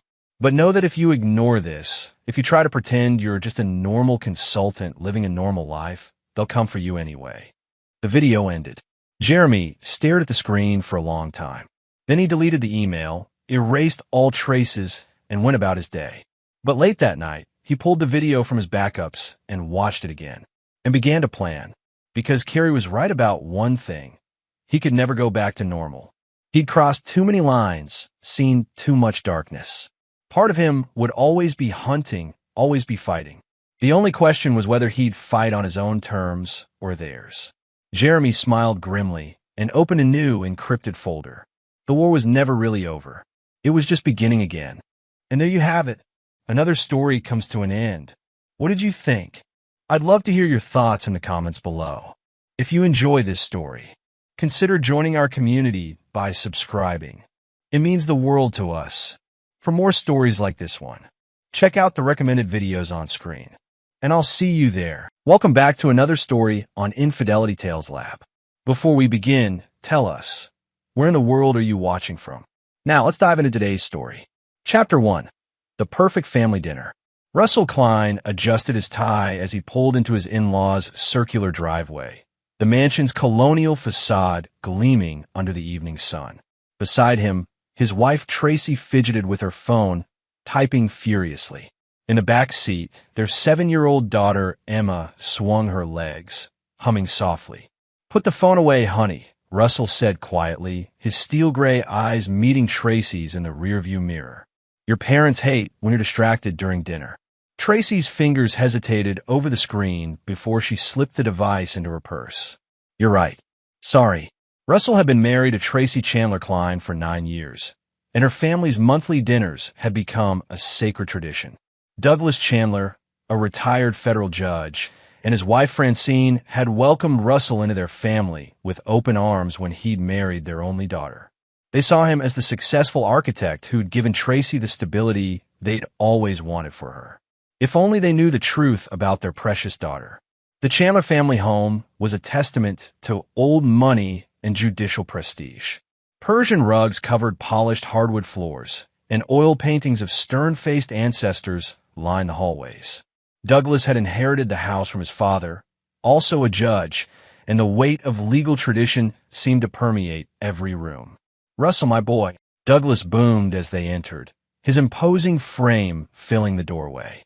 Even at 72, the former judge commanded respect with his silver hair and sharp blue eyes. "How's the business? That shopping complex project still keeping you busy?" "Busier than ever," Russell replied, shaking his father-in-law's firm hand. "The city approved our expansion plans last week." Francine emerged from the kitchen, her elegant gray hair perfectly styled, wearing pearls that had belonged to her grandmother. "Emma, sweetheart, come give Grandma a hug." Emma rushed into her grandmother's arms, chattering about school and her friends. Russell watched his daughter with a mixture of love and careful calculation. Emma was the only innocent party in this house, and he intended to keep it that way. Dinner proceeded as it always did. Francine had prepared her signature pot roast, and the conversation flowed between Russell's architectural projects, Douglas's golf game, and Emma's upcoming school play. Tracy seemed more animated than usual, laughing at her father's stories and asking her mother about the book club. Russell observed everything with the precision of a man who'd learned to read people like blueprints. Tracy's nervous energy, the way she kept glancing at her purse, the slight flush in her cheeks when her phone buzzed during dessert. "Excuse me," Tracy said, standing abruptly. "I need to use the powder room." Russell nodded and continued his conversation with Douglas about property values. But part of his mind tracked Tracy's footsteps. She was heading upstairs, not to the downstairs bathroom. To text him, no doubt. Austin Hurley, personal trainer at Tracy's gym. 28 years old, all muscles and charm and empty promises. Russell had discovered their affair 3 months ago, and since then, he'd been building something beautiful, something devastating. Daddy, Emma whispered, tugging at his sleeve. I dropped my napkin. Here, sweetheart. Russell handed her his own napkin and watched her crawl under the table to retrieve hers. That's when she saw it. Emma's small gasp was barely audible, but Russell caught it. His daughter's face went pale as she climbed back in her chair, her eyes wide with fear. We need to leave. Now, she whispered urgently in his ear. Russell leaned down, his voice calm and controlled. What happened, Emma? You didn't look under the table. Russell made a show of bending down to look, his hand brushing against the manila envelope he'd carefully taped there earlier that week. Inside were photographs, bank statements, and a letter, all meticulously crafted to tell a very specific story. He sat back up, his face a mask of concerned confusion. Douglas, there's something under your table. An envelope. The former judge's eyebrows furrowed as Russell handed him the package. Douglas opened it with the same careful precision he'd once used to review court documents. His face went through a series of expressions: confusion, horror, and finally, cold fury. What is this? Douglas's voice was deadly quiet. The photographs showed Tracy and Austin in various compromising positions, but that wasn't the damning part. The bank statements showed a joint account Russell had never seen before. The letter, written in Tracy's handwriting, Russell had practiced for weeks to perfect her script, detailed plans to disappear with Austin and Emma after Russell's accident. I don't understand, Russell said, his voice carefully modulated to show the right amount of shock and betrayal. Francine looked at the documents, her hand flying to her throat. Oh my God, Tracy's been planning to kill me, Russell finished quietly. And take Emma. The sound of Tracy's heels on the stairs signaled her return. She walked into the dining room with a smile that died the moment she saw the envelope's contents spread across the table. What's all this? She asked, but her voice had already changed. Russell could hear the fear creeping in. Douglas stood slowly, his judicial training taking over. Tracy Chandler Klein, I think you need to explain these documents. Tracy's eyes darted between the papers and Russell's face. She was quick, he'd give her that. Quick enough to realize she was trapped, but not quick enough to see how carefully the trap had been constructed. This isn't. Russell, you know I would never. Know what, Tracy? Russell's voice was ice. Know that you've been sleeping with Austin Hurley for 6 months? Know that you've been planning to fake my death and disappear with our daughter? Which part should I know? Emma looked between her parents, confusion and fear warring on her small face. Russell reached over and gently squeezed her hand. It's going to be okay, sweetheart. Daddy's going to take care of everything. 5 hours later, after the police had been called, after Tracy had been arrested on charges of conspiracy to commit murder and attempted kidnapping, Russell sat in Douglas's study with his former father-in-law. I'm sorry you had to see this, son, Douglas said quietly. I can't believe my own daughter. Neither can I, Russell replied, accepting the glass of whiskey. But we have to think about Emma now. She's been through enough. Douglas nodded grimly.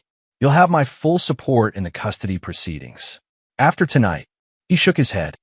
Tracy will never see that child again if I have anything to say about it. Russell sipped his whiskey and stared out the window into the darkness. Phase 1 was complete. Tracy was in custody, her reputation destroyed, her family turned against her. But this was just the beginning. Austin Hurley had no idea what was coming for him. Chapter 2. The Architect's Blueprint. 3 months earlier, Russell Klein had been a successful man living what he thought was a successful life. His architectural firm, Klein & Associates, had just won the contract for the city's largest commercial development in decades. His wife was beautiful, his daughter was brilliant, and his bank account reflected 15 years of smart investments and harder work. That Tuesday morning in March had started like any other. Russell was reviewing blueprints in his downtown office when his assistant, Leah Atwood, knocked on his door. Mr. Klein? Your wife's gym called. She left her car keys in the locker room, and they're closing early for maintenance. They asked if you could pick them up. Russell had kissed Tracy goodbye that morning as she headed to her Pilates class, the same routine they'd maintained for 3 years. She always drove herself to the gym, always came home refreshed and glowing. He'd never questioned it. The Fitness Elite Gym was a high-end facility in the suburbs, all glass and chrome, and membership fees that cost more than most people's monthly salary. Russell had signed Tracy up there as an anniversary gift, thinking the yoga and Pilates classes would help with her chronic stress. "I'm here for my wife's keys," Russell told the receptionist, a young woman with elaborate nail art who barely looked up from her phone. "Tracy Klein, right? Austin said to tell you she's in the massage room if you want to grab her." Russell felt the first cold touch of suspicion.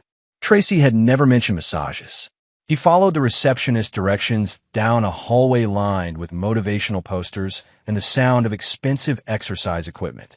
The massage room door was slightly ajar. Russell could hear Tracy's voice, breathless, and saying things he'd never heard her say to him. When he peered through the crack, he saw his wife of 9 years straddling a man who definitely wasn't a licensed massage therapist. Austin Hurley was everything Russell wasn't. Young where Russell was mature, impulsive where Russell was calculated, all raw physicality where Russell was refined intelligence. Tracy was moving above him with an abandon Russell hadn't seen since their honeymoon. Russell watched for exactly 30 seconds, memorizing every detail with the precision that had made him a successful architect. Then he walked away, retrieved Tracy's keys from the front desk, and drove home to wait. When Tracy returned that evening, flushed and claiming her Pilates instructor had really pushed the class hard, Russell kissed her cheek and asked about her day. She lied smoothly, mentioning the difficulty of the poses and how sore she felt. That night, as Tracy slept beside him, Russell stared at the ceiling and began to plan. The investigation phase had taken Russell 2 weeks. He was methodical by nature, and betrayal had only sharpened that focus. He hired a private investigator, Tyrone Wise, a former police detective who specialized in matrimonial cases. Within days, Russell had photos, timestamps, hotel receipts, and phone records. Tracy and Austin had been conducting their affair with the casual arrogance of people who thought they were smarter than everyone around them. They used Austin's apartment, cheap motels on the outskirts of town, and even Tracy's car in various parking lots. The pattern showed escalation, from stolen hours to full afternoons, from hidden conversations to elaborate lies about shopping trips and book clubs. But Russell wanted more than just evidence of adultery. He wanted total destruction. "You sure about this path, Mr. Klein?" Tyrone had asked during their final meeting. The detective was a large black man in his 50s, with intelligent eyes and the careful demeanor of someone who'd seen humanity at its worst. "Divorce court would give you everything you want. Full custody, alimony, the works. This other route, it's dangerous." Russell had studied the man across from him. Tyrone Wise had 23 years with the city police, a spotless record, and a reputation for discretion. But he also had 2 teenage daughters and a wife who'd been battling cancer. Medical bills, college tuition, and a detective's pension didn't add up to financial security.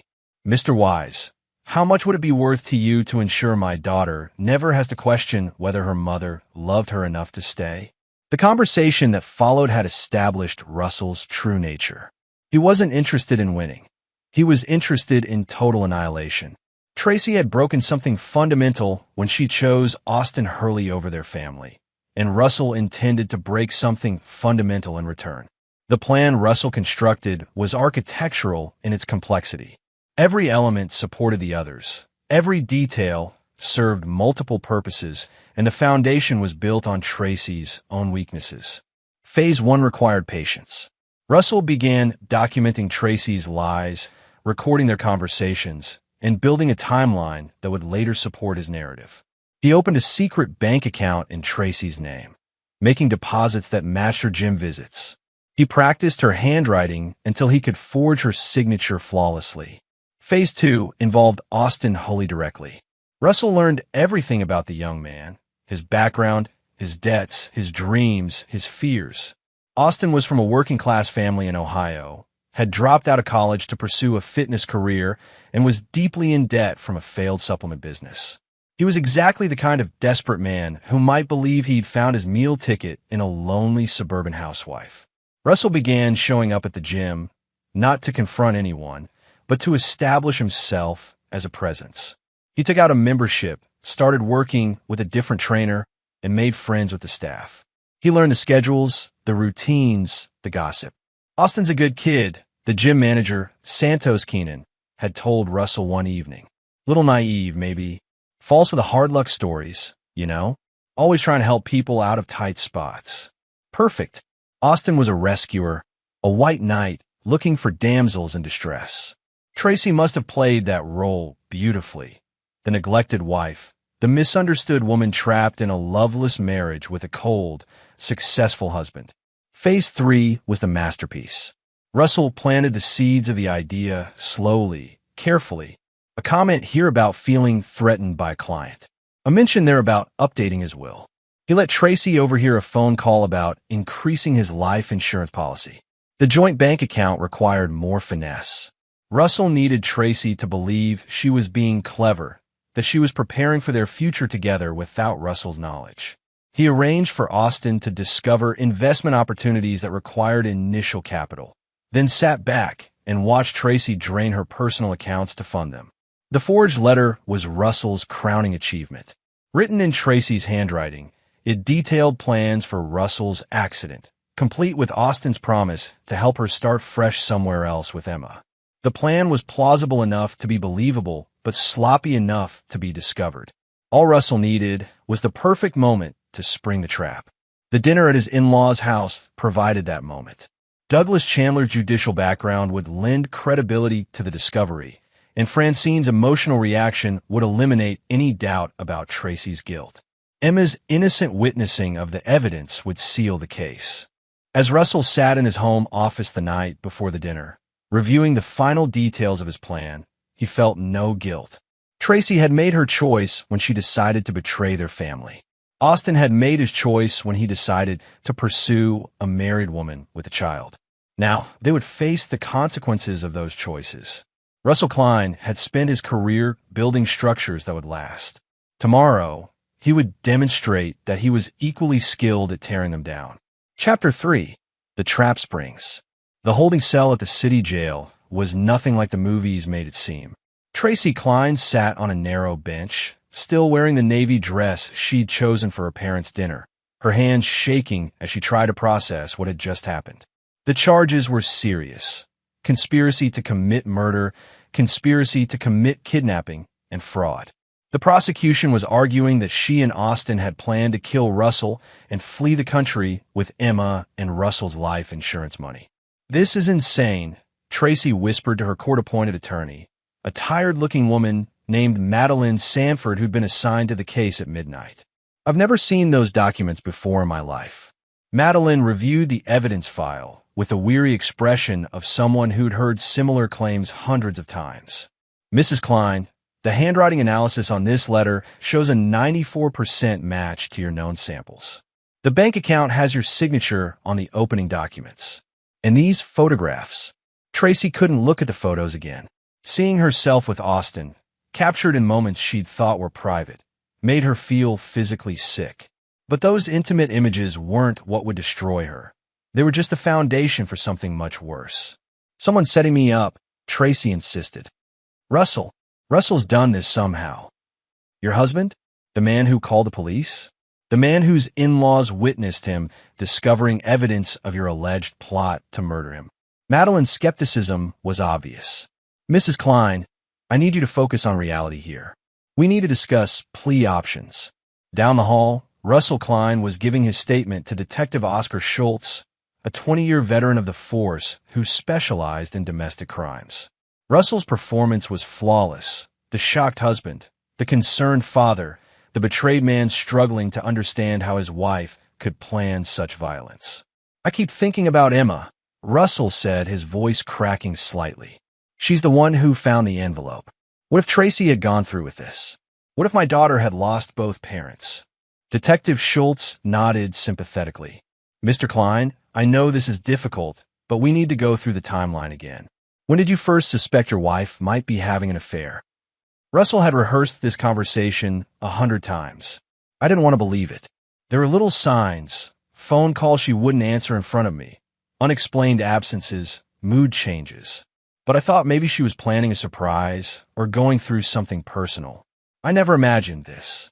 The detective's questions continued for 2 hours, covering every aspect of Russell's marriage, his relationship with his in-laws, and his discovery of the evidence. Russell answered with the measured responses of a man trying to be helpful while processing devastating news. What about this Austin Hurley? Did you know him before tonight? I'd seen him at the gym a few times. Tracy mentioned he was her trainer, but I thought it was just professional. Russell paused, as if remembering something painful. Actually, now that I think about it, she did start working out more frequently about 6 months ago. She said she wanted to get in shape for our 10th anniversary next year. While Russell was cementing his victim narrative with the police, Austin Hurley was having the worst night of his life. He'd been arrested at his apartment at 2 a.m., pulled from his bed by police officers who'd informed him he was wanted for conspiracy to commit murder. I don't understand what's happening, Austin told his attorney, a public defender named Julius Haynes who looked barely older than Austin himself. Tracy and we never talked about hurting anyone. We were in love. Julius reviewed the case file with growing alarm. Mr. Hurley, they have bank records showing payments from Mrs. Klein to you totaling over $40,000. They have recorded conversations between you two discussing her husband's life insurance policy. And they have this letter, allegedly written by Mrs. Klein, that explicitly mentions your involvement in planning Mr. Klein's death. Austin felt like he was drowning. The money.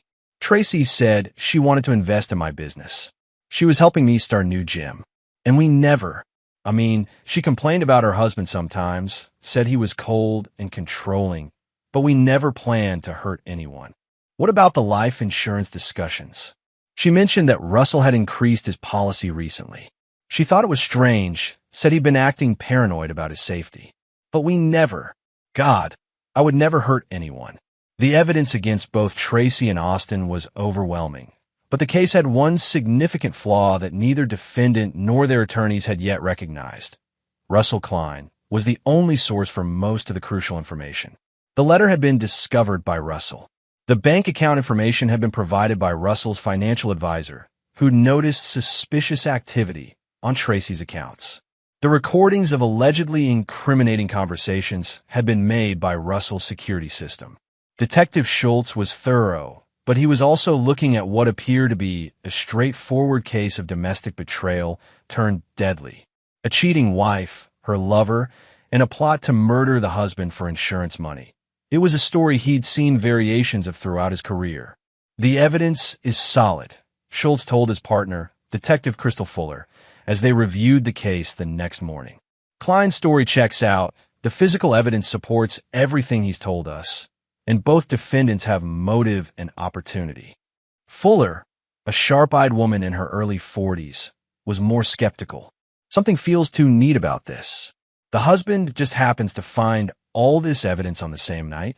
His 7-year-old daughter just happens to spot the envelope under the table. Sometimes cases are straightforward, Fuller. Not everything's a conspiracy. Meanwhile, Russell was meeting with his attorney, Wendell Warren, a partner at the city's most prestigious law firm. Warren specialized in family law and had a reputation for protecting his clients' interests with ruthless efficiency. The criminal charges against your wife make the divorce proceedings much simpler, Warren explained. Full custody of Emma is virtually guaranteed, and given the circumstances, you'll likely be awarded the majority of marital assets. Russell nodded, playing the part of the grieving husband. I just want what's best for Emma. She's been through enough trauma already. Of course. We'll also need to discuss the life insurance policy you mentioned. Since Mrs. Klein won't be able to claim it due to her alleged plot, you'll want to update the beneficiaries. The insurance policy was another carefully constructed element of Russell's plan. He'd increased the coverage and made sure Tracy knew about it, planting the seed that would later support the prosecution's motive theory. By the end of the week, the local media had picked up the story. Suburban mom plotted husband's murder read the headline in the city paper, accompanied by photos of Tracy and Austin being led away in handcuffs. Russell gave a carefully worded statement to reporters, emphasizing his concern for Emma and his shock at discovering his wife's alleged betrayal. I'm focusing on my daughter right now, he told the cameras. She's lost her mother to this situation, and I want to help her heal and move forward. Emma, meanwhile, was staying with her grandparents Douglas and Francine, who were struggling to process their daughter's arrest. Russell visited daily, the concerned father checking on his traumatized child. "She keeps asking when mommy's coming home," Francine told Russell through her tears. "What do I tell her?" "The truth, as gently as possible," Russell replied. "That mommy made some very bad choices, and now she has to face the consequences." Douglas had used his judicial connections to stay informed about the case progress. "The evidence is damning," he told Russell privately. "I can't believe I raised a daughter capable of this." Russell put a comforting hand on the older man's shoulder. "None of us could have predicted this. Tracy fooled us all." As the weeks passed, Russell's plan continued to unfold perfectly. Tracy and Austin were denied bail due to the severity of the charges. Their attorneys struggled to mount a defense against evidence that seemed ironclad. The media painted them as cold-blooded conspirators who'd plotted to destroy a family for money and lust. But Russell wasn't finished. Phase 1 had been about destroying Tracy and Austin legally and socially. Phase 2 would be about ensuring their complete and permanent ruin. The architect was just getting started. Chapter 4: Foundations Crumble. 6 weeks after the arrests, the case against Tracy Klein and Austin Hurley was proceeding exactly as Russell had designed. The prosecution, led by District Attorney Douglas Burnett, was confident they had enough evidence for first-degree murder conspiracy charges that could result in life sentences. Russell attended every hearing, playing the role of the devastated husband seeking justice. He sat in the front row, often holding hands with Emma when she accompanied him. The picture of a father protecting his child from the consequences of her mother's evil choices. Tracy looked increasingly desperate at each appearance. The designer clothes had been replaced by orange jumpsuits. The carefully styled hair hung limp and unwashed, and the confidence that had once defined her had evaporated entirely. She tried to catch Russell's eye during proceedings, but he looked through her as if she were already dead. Austin was faring even worse. The young man who'd been all swagger and charm was now a hollow-eyed shadow, his attorneys struggling to explain away the mounting evidence. His family had driven down from Ohio for the first hearing, but hadn't returned. The shame was too much. Russell's next move was surgical in its precision. He arranged to meet privately with Austin's attorney, Julius Haynes, at a coffee shop downtown.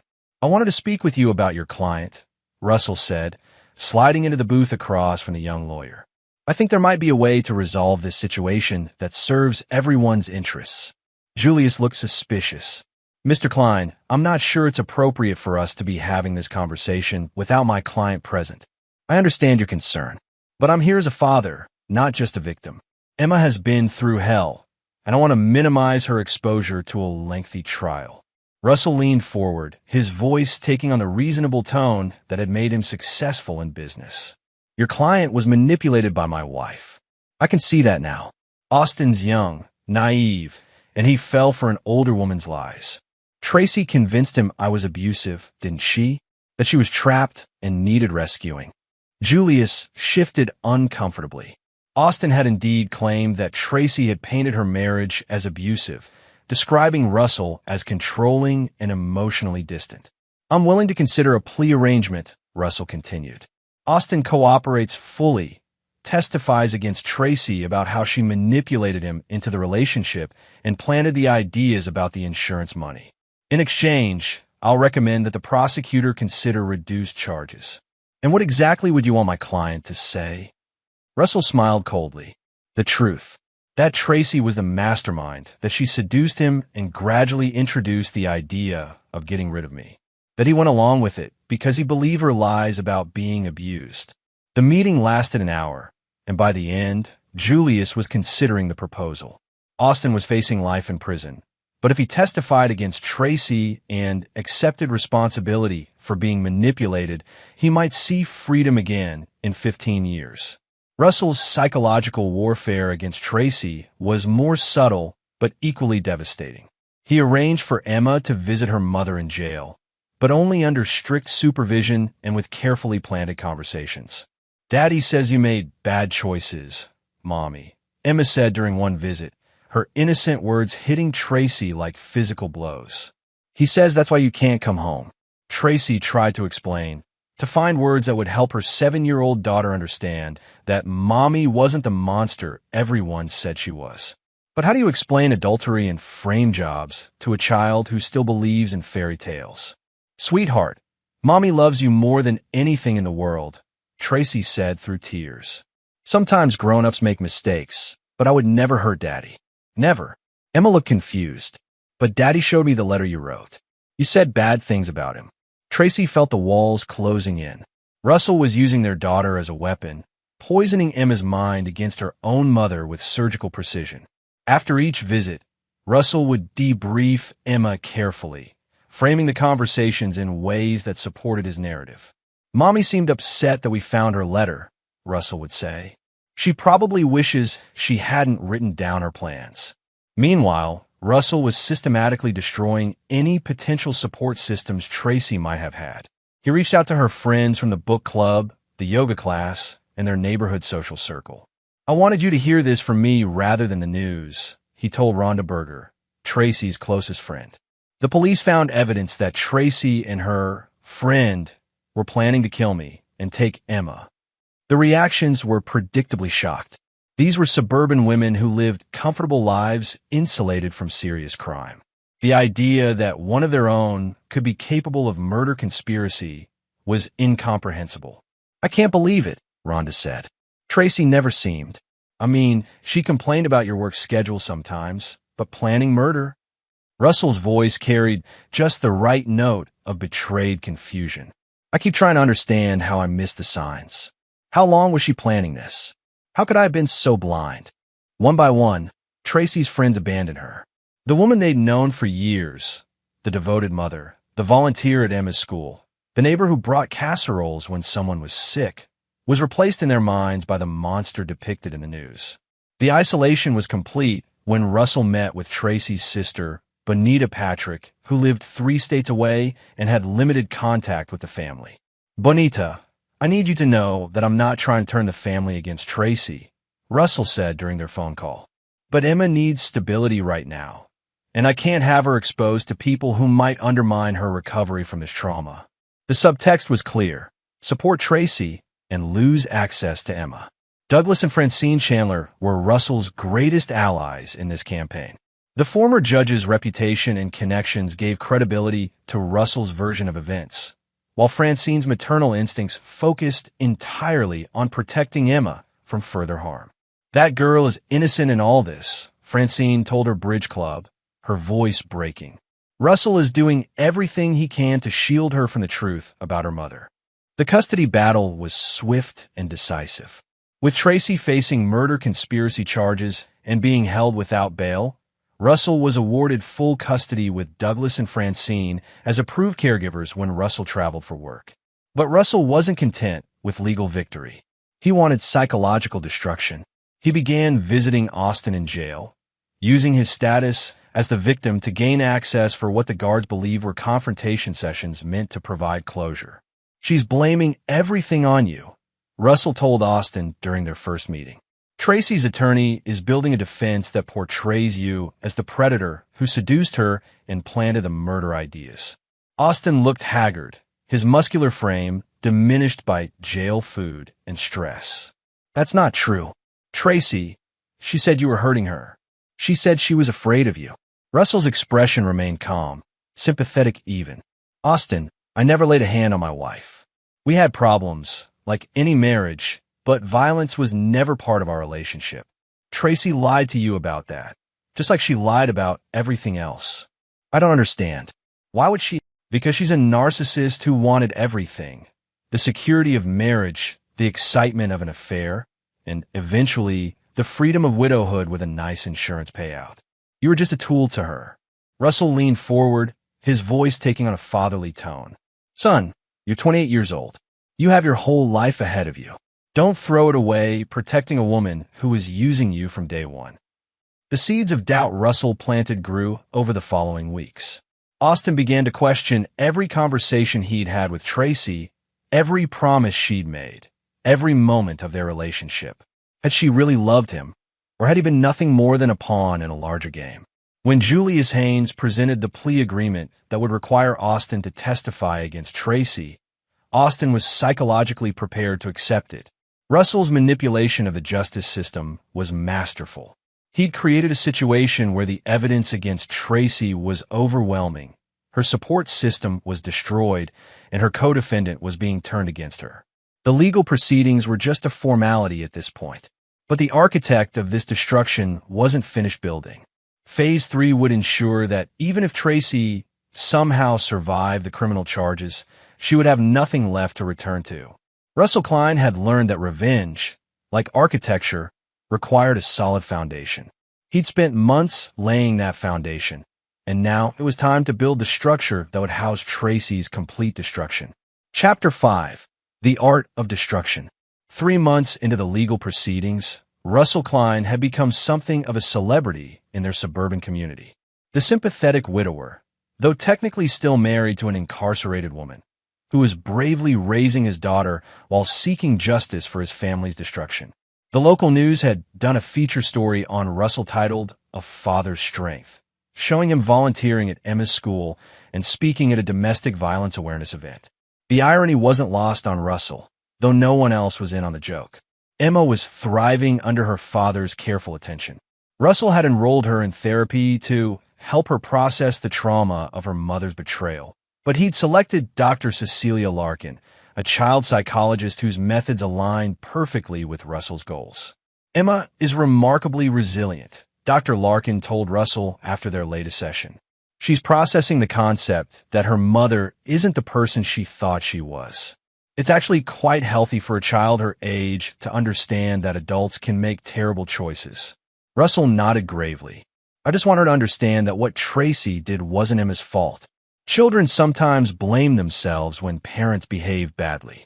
What Dr. Larkin didn't know was that Russell had researched her extensively before choosing her.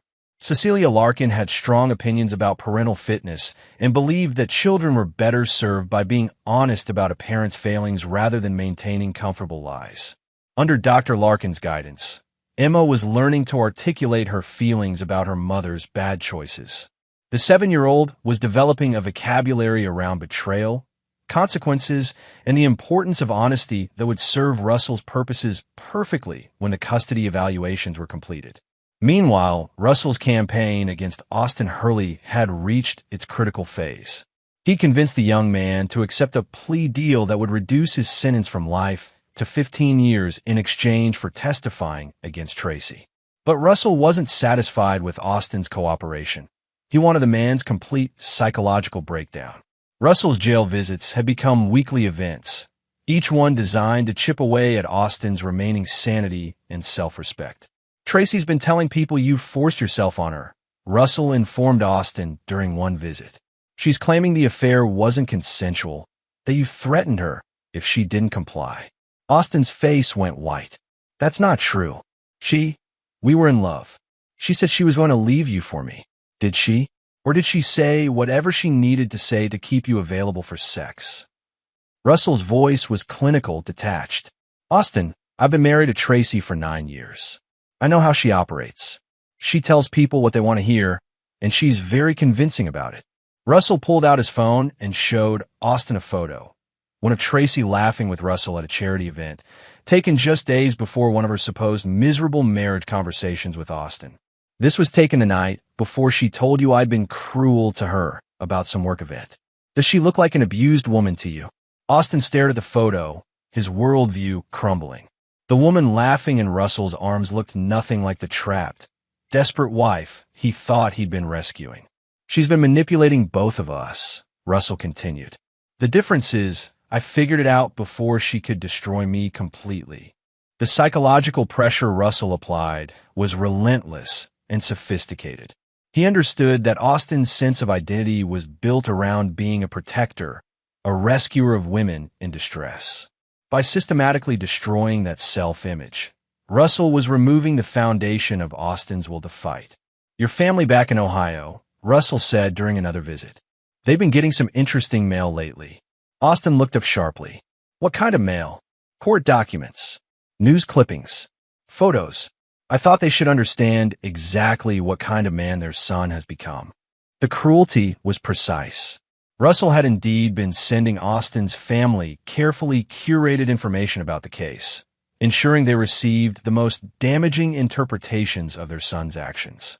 Austin's parents, simple people who ran a small farm, were devastated by the shame their son had brought to the family name. "They won't take my calls anymore," Austin whispered. "Can you blame them? You conspired to murder a husband and father. You helped plan to steal a child from her home. What parent wants to be associated with that?" Russell's voice carried false sympathy. "But it's not too late to do the right thing. Testify honestly about how Tracy manipulated you. Accept responsibility for your poor judgment, and maybe someday your family can forgive you." The plea negotiation was Russell's masterpiece of legal manipulation. He met with District Attorney Douglas Burnett to discuss the terms, positioning himself as the magnanimous victim willing to show mercy to the younger, more easily manipulated defendant. "I don't want to see Austin's life completely destroyed," Russell told Burnett. "He's young, and Tracy is an expert manipulator. If he's willing to tell the truth about how she seduced him into this scheme, I think justice will be served with a 15-year sentence." Burnett was impressed by Russell's apparent forgiveness. "That's very generous of you, Mr. Klein. Most men in your position would want maximum sentences for both defendants." "I'm thinking about Emma," Russell replied. "A long trial with both defendants fighting the charges will be traumatic for her. If Austin pleads out and testifies against Tracy, we can resolve this more quickly." What Burnett didn't understand was that Russell wanted Austin's testimony because it would eliminate any chance of Tracy mounting a successful defense. With her co-defendant confirming the prosecution's narrative, Tracy would have no credible way to claim innocence. The strategy worked perfectly. Austin's attorney presented the plea deal as their best option, and after weeks of psychological pressure from Russell's visits, Austin was ready to accept any path that might lead to eventual redemption. The day Austin signed the plea agreement, Russell felt a deep satisfaction. Not because justice was being served, but because another piece of his architectural revenge was falling into place.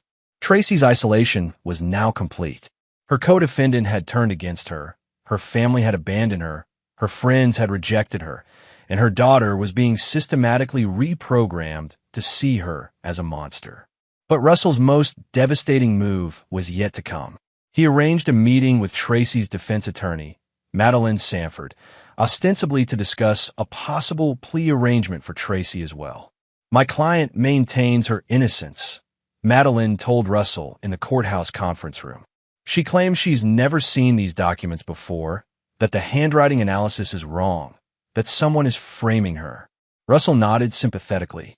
"Madeline, I understand that Tracy needs to maintain her innocence for psychological reasons. Accepting that she planned to murder me and kidnap Emma would probably break her completely. Are you saying you believe she's innocent?" "I'm saying that I loved Tracy for 9 years, and I want to believe that somewhere inside her is the woman I married. If she's willing to accept responsibility for the affair and the financial fraud, and if she agrees to relinquish all parental rights to Emma, I might be willing to consider supporting a plea to lesser charges." Madeline leaned forward, intrigued. "What kind of lesser charges?" "Fraud, conspiracy, reckless endangerment. Maybe she could be out in 7 to 10 years instead of life." But Russell's offer came with conditions that were designed to be unacceptable to any mother. Complete termination of parental rights, a restraining order preventing any contact with Emma, and a public admission of guilt that would destroy any remaining shred of her reputation. She'd never see her daughter again? Madeline asked. "Emma has been through enough trauma. Having a mother who conspired to murder her father isn't something a child should have to live with." When Madeline presented the offer to Tracy, the reaction was exactly what Russell had anticipated. "I'd rather die in prison than give up my rights to Emma," Tracy said through tears. "And I'm not admitting to crimes I didn't commit." The refusal was perfect for Russell's purposes. It would be presented to the jury as evidence of Tracy's continued selfishness and lack of remorse. What kind of mother would choose pride over a chance to someday have a relationship with her child? As Austin's testimony date approached, Russell made one final visit to the broken young man. "Tomorrow, you'll have a chance to tell the truth," Russell said. to explain how Tracy manipulated you, how she played on your emotions, and convinced you to participate in her scheme. Austin nodded miserably. I just want this to be over. It will be, Russell assured him. And Austin, when you're released in 15 years, you'll still be young enough to build a real life. A life based on honesty instead of lies. Russell left the jail feeling a deep sense of completion. The trial was a formality now. Tracy would be convicted. Austin would serve his reduced sentence. And Russell would emerge as the heroic survivor who'd protected his daughter from a mother's ultimate betrayal. But the architect wasn't quite finished with his blueprint. There was one final element to put in place, one last detail that would ensure his revenge was not just complete, but permanent. Russell Klein had always believed that the best structures were built to last forever. Chapter 6. The Perfect Witness. The morning of Austin Hurley's testimony arrived with the kind of crisp autumn weather that made Russell think of new beginnings. He dressed carefully for court. A navy suit that conveyed both professionalism and quiet grief, a tie that Emma had given him for Father's Day, and a wedding ring he still wore despite everything. Emma wouldn't be in court today. Russell had arranged for her to spend the day with her grandparents, carefully explaining that Mommy's friend would be talking to the judge about the bad things they'd planned together. The 7-year-old had nodded solemnly, her trust in her father's version of events absolute. The courthouse was packed with media and curious onlookers. The case had captured the public imagination, a beautiful suburban mother and her young lover plotting to murder her successful husband. It was the kind of story that sold newspapers and generated online discussions about the darkness lurking behind perfect picket fences. Russell took his usual seat in the front row, directly in Tracy's line of sight. She looked fragile in her orange jumpsuit, her once perfect blonde hair now grown out and showing dark roots. When their eyes met, he saw desperation there, and something else. A growing realization that the trap she was in had been constructed with architectural precision.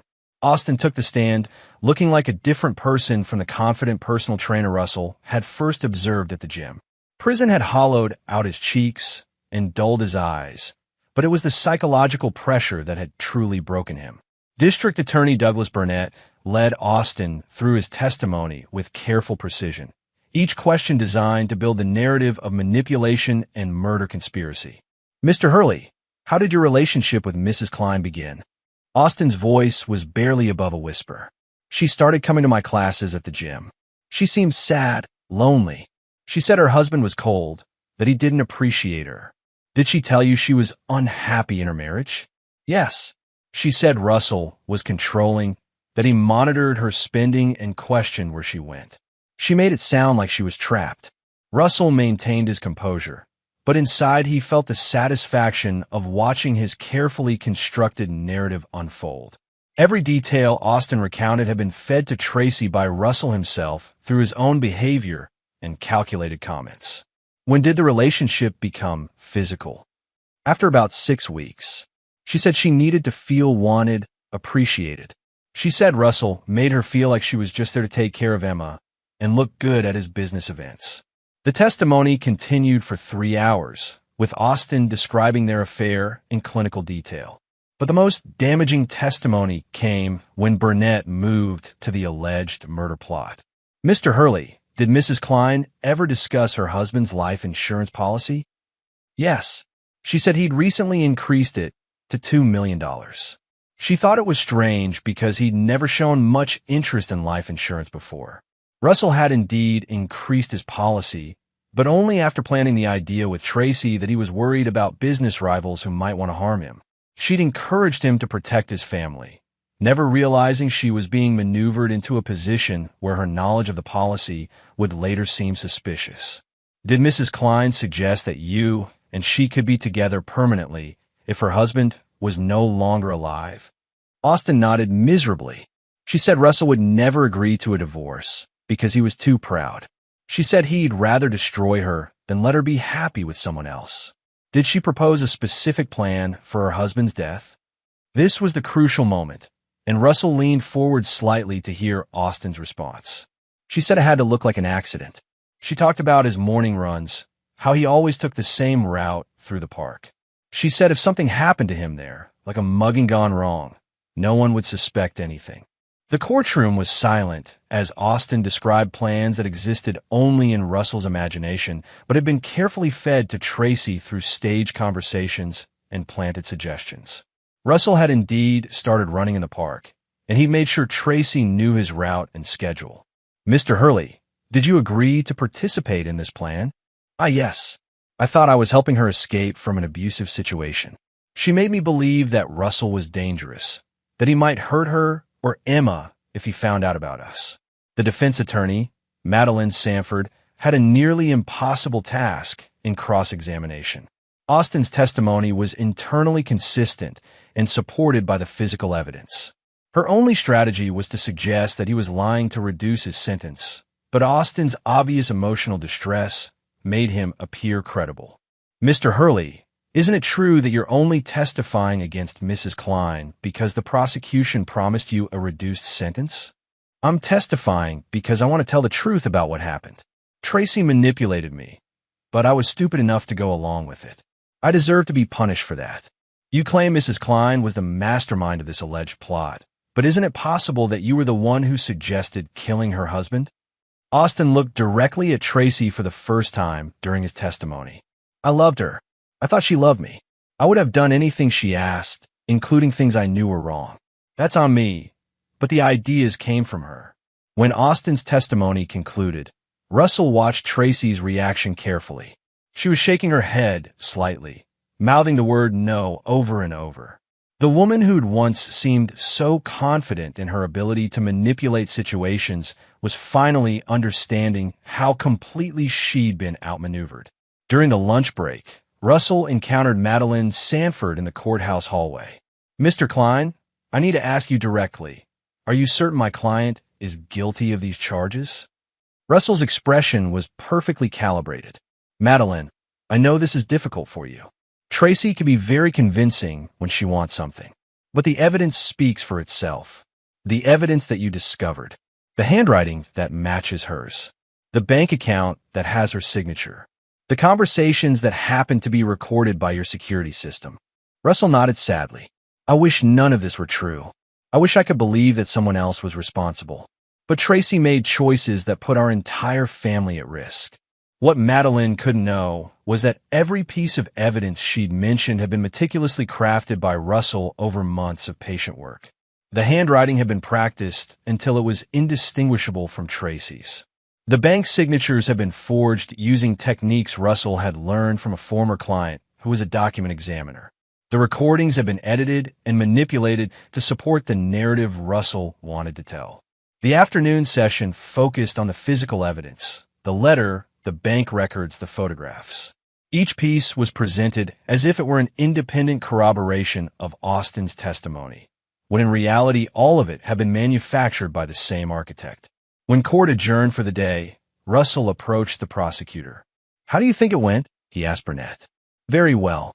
Austin was credible, and his testimony corroborates all our physical evidence. Your wife's attorney is competent, but she doesn't have much to work with." Russell nodded. "I just want this to be over. Emma needs closure, and frankly, so do I." That evening, Russell sat in his study reviewing the day's events with the satisfaction of a craftsman admiring his work. Austin's testimony had been perfect, detailed enough to be convincing, emotional enough to be sympathetic, and consistent enough to be unshakable. But Russell's masterpiece wasn't the testimony itself. It was the psychological manipulation that had made Austin believe every word he was saying. The young man genuinely thought Tracy had manipulated him into a murder plot because Russell had spent months convincing him that was the truth. The real genius of Russell's plan was that it contained enough elements of truth to be believable. Tracy had been unfaithful. She had complained about their marriage. She had known about the insurance policy. Austin had been willing to do anything to please her. Russell had simply taken those true elements and constructed a narrative around them that served his purposes. It was like architectural drafting. You start with the foundation of reality and build the structure you want on top of it. As Russell prepared for bed, he thought about the next day's proceedings. The prosecution would rest its case, and Madeline Sanford would begin her defense. But what defense could she mount against evidence that appeared ironclad and testimony that seemed heartfelt? Tracy's fate was sealed. She would be convicted of conspiracy to commit murder and sentenced to life in prison. Austin would serve his 15 years and emerge a broken man who would never fully recover from his role in destroying a family. And Russell would continue his life as the heroic single father who'd protected his daughter from a mother's ultimate betrayal. The architect had built his masterpiece, and it was a thing of terrible beauty. Chapter 7. The Defense Crumbles. Tracy Klein's defense lasted exactly 2.5 days, which was longer than most court observers had expected. Madeline Sanford fought valiantly for her client, but she was battling against evidence that appeared unshakable and testimony that had left little room for reasonable doubt. The defense strategy centered on the argument that Tracy was being framed, but without being able to identify who would have the means and motive to construct such an elaborate deception. The theory sounded like desperate speculation. "Ladies and gentlemen of the jury," Madeline said in her opening statement, "my client is the victim of a sophisticated frame job. Someone with intimate knowledge of her life, her handwriting, and her daily routines has constructed a web of false evidence designed to destroy her." Russell sat in the gallery, his expression one of pained attention. To the observers, he appeared to be a man listening to his wife's attorney grasp at straws to avoid accountability. Only Russell knew that Madeline was actually closer to the truth than anyone else in the courtroom. The defense's first witness was a handwriting expert named Dr. Troy Piper, whom Madeline had hoped would cast doubt on the authenticity of the letter allegedly written by Tracy. "Dr. Piper, in your analysis of a letter attributed to Mrs. Klein, did you find any evidence that it was forged?" "The handwriting is extremely consistent with known samples of Mrs. Klein's writing. However, there are some subtle anomalies that could suggest either forgery or writing under stress." District Attorney Burnett was ready for this line of defense. "Dr. Piper, isn't it true that handwriting can change when someone is writing about emotionally charged subjects?" "Yes, stress and emotional state can affect handwriting characteristics. And if someone were planning to murder their spouse, that would certainly qualify as an emotionally charged situation, wouldn't it?" The expert had to agree, and Russell watched Madeline's first line of defense crumble under cross-examination. The defense's second witness was Tracy's sister, Bonita Patrick, who testified via video link from her home in Kansas. Madeline had hoped Bonita would provide character testimony that would make the murder conspiracy seem implausible. "Ms. Patrick, in your experience with your sister, have you ever known her to be violent or vindictive?" "Never. Tracy was one of the gentlest people I know. She wouldn't hurt a fly." But Burnett's cross-examination revealed that Bonita hadn't spoken to Tracy in over 6 months and had no knowledge of her marriage problems or the affair. "Ms. Patrick, when was the last time you had a meaningful conversation with your sister about her marriage?" "It's been, well, probably over a year. We don't talk very often. So you wouldn't know if Mrs. Klein was unhappy in her marriage or if she was having an affair?" "No, I suppose I wouldn't." Russell had deliberately limited Tracy's contact with her extended family over the years, subtly discouraging visits and phone calls. By the time of the trial, no one in Tracy's family had enough recent knowledge of her life to provide meaningful character testimony. The defense's most desperate move was putting Tracy herself on the stand. Russell had been waiting for this moment, curious to see if his wife would finally understand the scope of what had been done to her. Tracy was sworn in wearing the same orange jumpsuit she'd worn for months, but Madeline had arranged for her to have her hair done by the jail's beautician. She looked more like the woman Russell had married, which made her claims of innocence seem more credible. "Mrs. Klein, did you write the letter that allegedly details a plan to kill your husband?" "No, I did not. I've never seen that letter before in my life." "Did you open a secret bank account to fund a murder plot?" "No. I opened an account to help Austin with his business plans, but there was never any discussion of hurting Russell." "Did you have an affair with Austin Hurley?" Tracy's voice broke slightly. "Yes, I was unfaithful to my husband, and I regret that deeply, but I never wanted to hurt him." Russell watched Tracy's testimony with professional interest. She was actually quite good on the stand, sincere, remorseful about the affair, but adamant about her innocence regarding the murder plot. If the physical evidence hadn't been so damning, she might have been believable. Mrs. Klein, Austin Hurley testified that you approached him with the idea of killing your husband. Is that true? No, it's not true. Austin is lying to save himself. I loved him, and I thought he loved me, but he's willing to destroy me to reduce his sentence. Madeline was building toward her closing argument theme, that Austin was the real mastermind who had manipulated Tracy, not the other way around.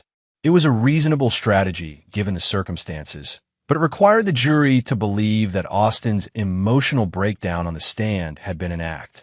The cross-examination was where Russell's planning truly shone. District Attorney Burnett had been thoroughly prepared for every possible defense strategy. Mrs. Klein, you admit you lied to your husband about your whereabouts for months during your affair? Yes. You admit you took money from your family's accounts to give to Mr. Hurley without your husband's knowledge? Yes, but it was for his business, not for any murder plot. You admit you discussed your husband's life insurance policy with Mr. Hurley? I mentioned it, yes, but not in the context Austin described. So you're admitting to systematic deception, financial fraud, and intimate discussions about your husband's death benefit with your lover, but you want the jury to believe you drew the line at murder? Tracy's credibility crumbled under the weight of her admitted lies and deceptions. Even her claims of innocence regarding the murder plot seemed less believable when viewed against the pattern of dishonesty she'd established in other areas. Russell's favorite moment came when Burnett questioned Tracy about her knowledge of Russell's daily routines. Mrs. Klein, your husband testified that you encouraged him to increase his life insurance because you were concerned about his safety. Is that true? Yes, I was worried about him. He'd been working on some controversial projects, and he mentioned that some people weren't happy with his designs. And you knew his running route through the park? Of course. We discussed it many times. I worried about him running alone so early in the morning. What Tracy didn't realize was that by confirming her knowledge of Russell's routines and her encouragement regarding the insurance, she was corroborating key elements of the prosecution's case. Russell had fed her those concerns about his safety specifically so she would later appear to have inside knowledge that supported the murder plot. The final nail in the coffin came when Burnett asked about the night of discovery at her parents' house. Mrs. Klein, your daughter was the one who noticed the envelope under the table. Are you suggesting that your 7-year-old child was part of some conspiracy to frame you? No, of course not. Emma is innocent. But someone put that envelope there knowing she would find it. Who, Mrs. Klein? Who would have access to your parents' house, knowledge of your family dinner plans, and the ability to plant evidence without being detected? Tracy looked directly at Russell for the first time during her testimony. In that moment, Russell saw recognition dawn in her eyes. She finally understood who had orchestrated her destruction. Tracy started to speak, then stopped. She couldn't accuse Russell without sounding completely delusional. He was the victim, the grieving husband, the protective father. No one would believe that he had framed his own wife for attempted murder. I don't know, Tracy finished weakly.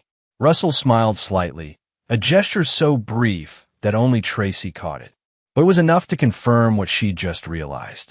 When Tracy was dismissed from the stand, she looked like a woman who had finally understood the full scope of her doom. Russell had not only destroyed her marriage and her reputation, he had constructed a legal and social reality where she was powerless to defend herself against his accusations. The closing arguments were anticlimactic. Burnett methodically reviewed the evidence and Austin's testimony, painting a picture of a cold-blooded conspiracy that had been stopped just in time by a father's determination to protect his child. Madeline's closing was passionate but futile. She argued that the evidence was too neat, the timeline too convenient, and Austin's testimony too self-serving to be credible. But without being able to offer an alternative explanation that made sense, her arguments sounded like the desperate attempts of a defense attorney who knew her client was doomed. Russell left the courthouse that day knowing the jury would convict. The only question was whether they would recommend life in prison or the death penalty. As he drove home to Emma, Russell reflected on the perfection of his achievement. Tracy would spend the rest of her life in prison for crimes she didn't commit, but crimes that everyone believed she had committed. Austin would serve 15 years and emerge as a broken shell of his former self. And Russell would raise Emma to understand that her mother had been a monster who had tried to destroy their family. The architect had built something unprecedented, a revenge so complete and so perfectly constructed that even its victims couldn't fully comprehend its scope. Chapter 8. The Verdict. The jury deliberated for 8 hours across 2 days. Russell spent the time maintaining his routine, taking Emma to school, meeting with clients, and appearing to live the life of a man waiting for justice to be served. But inside, he was running calculations, considering contingencies, and preparing for the final phase of his plan. Emma had been asking more questions about the trial lately, her 7-year-old mind trying to process why Mommy was in jail and why Daddy looked sad all the time. When will we know if Mommy did the bad things? She asked over breakfast on the morning of the second day of deliberations. Russell carefully buttered her toast, using the mundane task to mask his satisfaction. Soon, sweetheart, the people on the jury are thinking very carefully about all the things they heard in court. Will Mommy come home if they decide she didn't do the bad things? This was the question Russell had been preparing for. Emma, sometimes grown-ups do things that hurt other people, even when they love those people. Mommy made choices that hurt our family, and now she has to face the consequences of those choices. It was a masterful non-answer that left Emma with the impression that Tracy's guilt was not in question, only the severity of her punishment. At 3:47 p.m. on the second day, Russell received the call that the jury had reached a verdict. He arranged for Emma to stay with her grandparents and drove to the courthouse with the measured pace of a man who wasn't entirely sure what news awaited him. The courtroom was packed beyond capacity. The case had captured national attention as an example of suburban evil hidden behind perfect facades. Russell took his usual seat in the front row, noting that Tracy looked smaller somehow, as if the weeks of imprisonment and public scrutiny had physically diminished her. When the jury foreman stood to read the verdict, the courtroom fell silent except for the sound of Tracy's quiet sobbing. We, the jury, find the defendant, Tracy Chandler Klein, guilty of conspiracy to commit murder in the first degree. Russell closed his eyes briefly, not in relief, but in satisfaction at another precisely executed element of his design. We, the jury, find the defendant, Tracy Chandler Klein, guilty of conspiracy to commit kidnapping in the first degree. Tracy's sobbing grew louder, and Madeline Sanford put a comforting hand on her client's shoulder.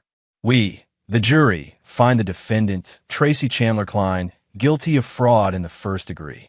When the foreman finished reading all 7 guilty verdicts, Russell stood with the rest of the courtroom as the judge dismissed the jury.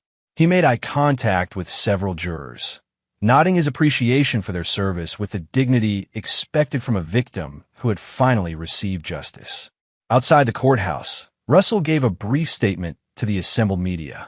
"I want to thank the jury for their careful consideration of this case," he said, his voice steady but carrying undertones of grief. "My focus now is on healing and moving forward with my daughter. Emma has been through tremendous trauma, and she deserves the chance to grow up without the shadow of her mother's choices hanging over her life." A reporter called out, "Mr. Klein, do you feel justice has been served?" Russell paused, as if considering the weight of the question. "Justice for our family means that Emma will grow up safe, knowing that her father will always protect her from people who would harm her. In that sense, yes, justice has been served." The sentencing hearing was scheduled for 3 weeks later, giving Russell time to prepare for the final act of his revenge. During those weeks, he met with victim impact coordinators, drafted his statement for the court, and continued the delicate work of reshaping Emma's understanding of her family's history. He also made one final visit to Austin Hurley, who was awaiting transfer to state prison to begin serving his 15-year sentence. "I wanted to see you before you were transferred," Russell told the broken young man, "to thank you for telling the truth about what Tracy did to both of us." Austin looked up with hollow eyes. "I keep thinking about how she played me, how she made me believe I was saving her when really she was using me to help plan your murder." Russell nodded sympathetically. Tracy is an expert manipulator.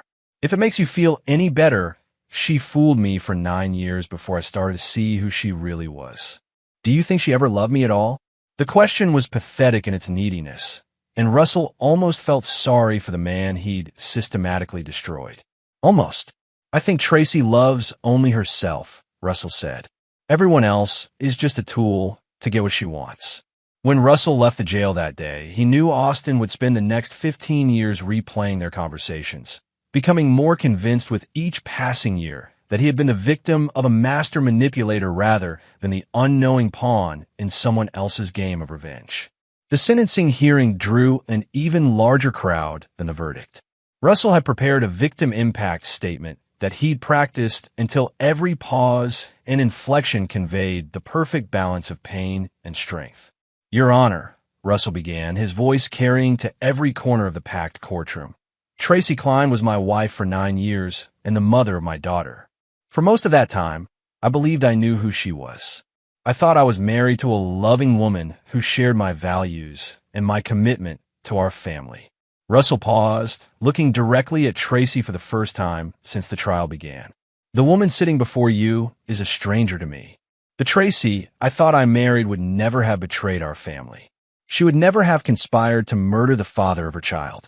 She would never have planned to steal our daughter from the only stable home she's ever known. Tracy was crying openly now, but Russell continued with clinical precision. Emma asks me every day when Mommy is coming home. How do I tell a 7-year-old that Mommy planned to kill Daddy?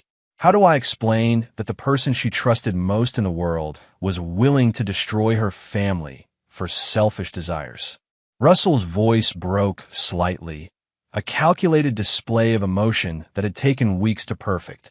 Your Honor, I'm not asking for vengeance. I'm asking for protection. Emma needs to grow up knowing that the people who claim to love her will never betray that trust.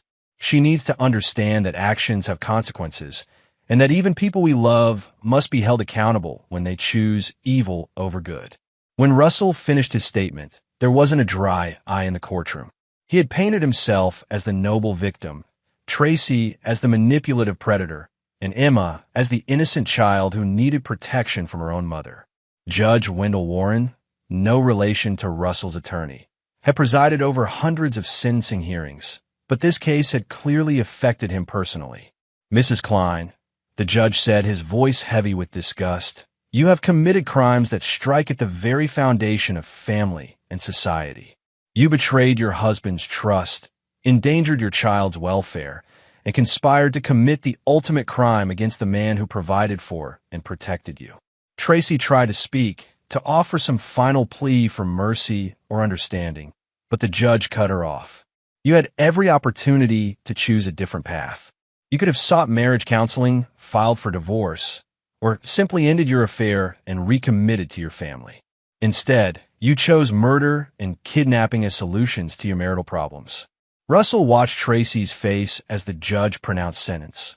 Life in prison without the possibility of parole for the murder conspiracy, 25 years for the kidnapping conspiracy, and 10 years for fraud, all sentences to run consecutively. Tracy Klein would die in prison. As the bailiffs led Tracy away in shackles, she looked back at Russell one final time. In her eyes, he saw complete understanding of what had been done to her, and complete helplessness to change it.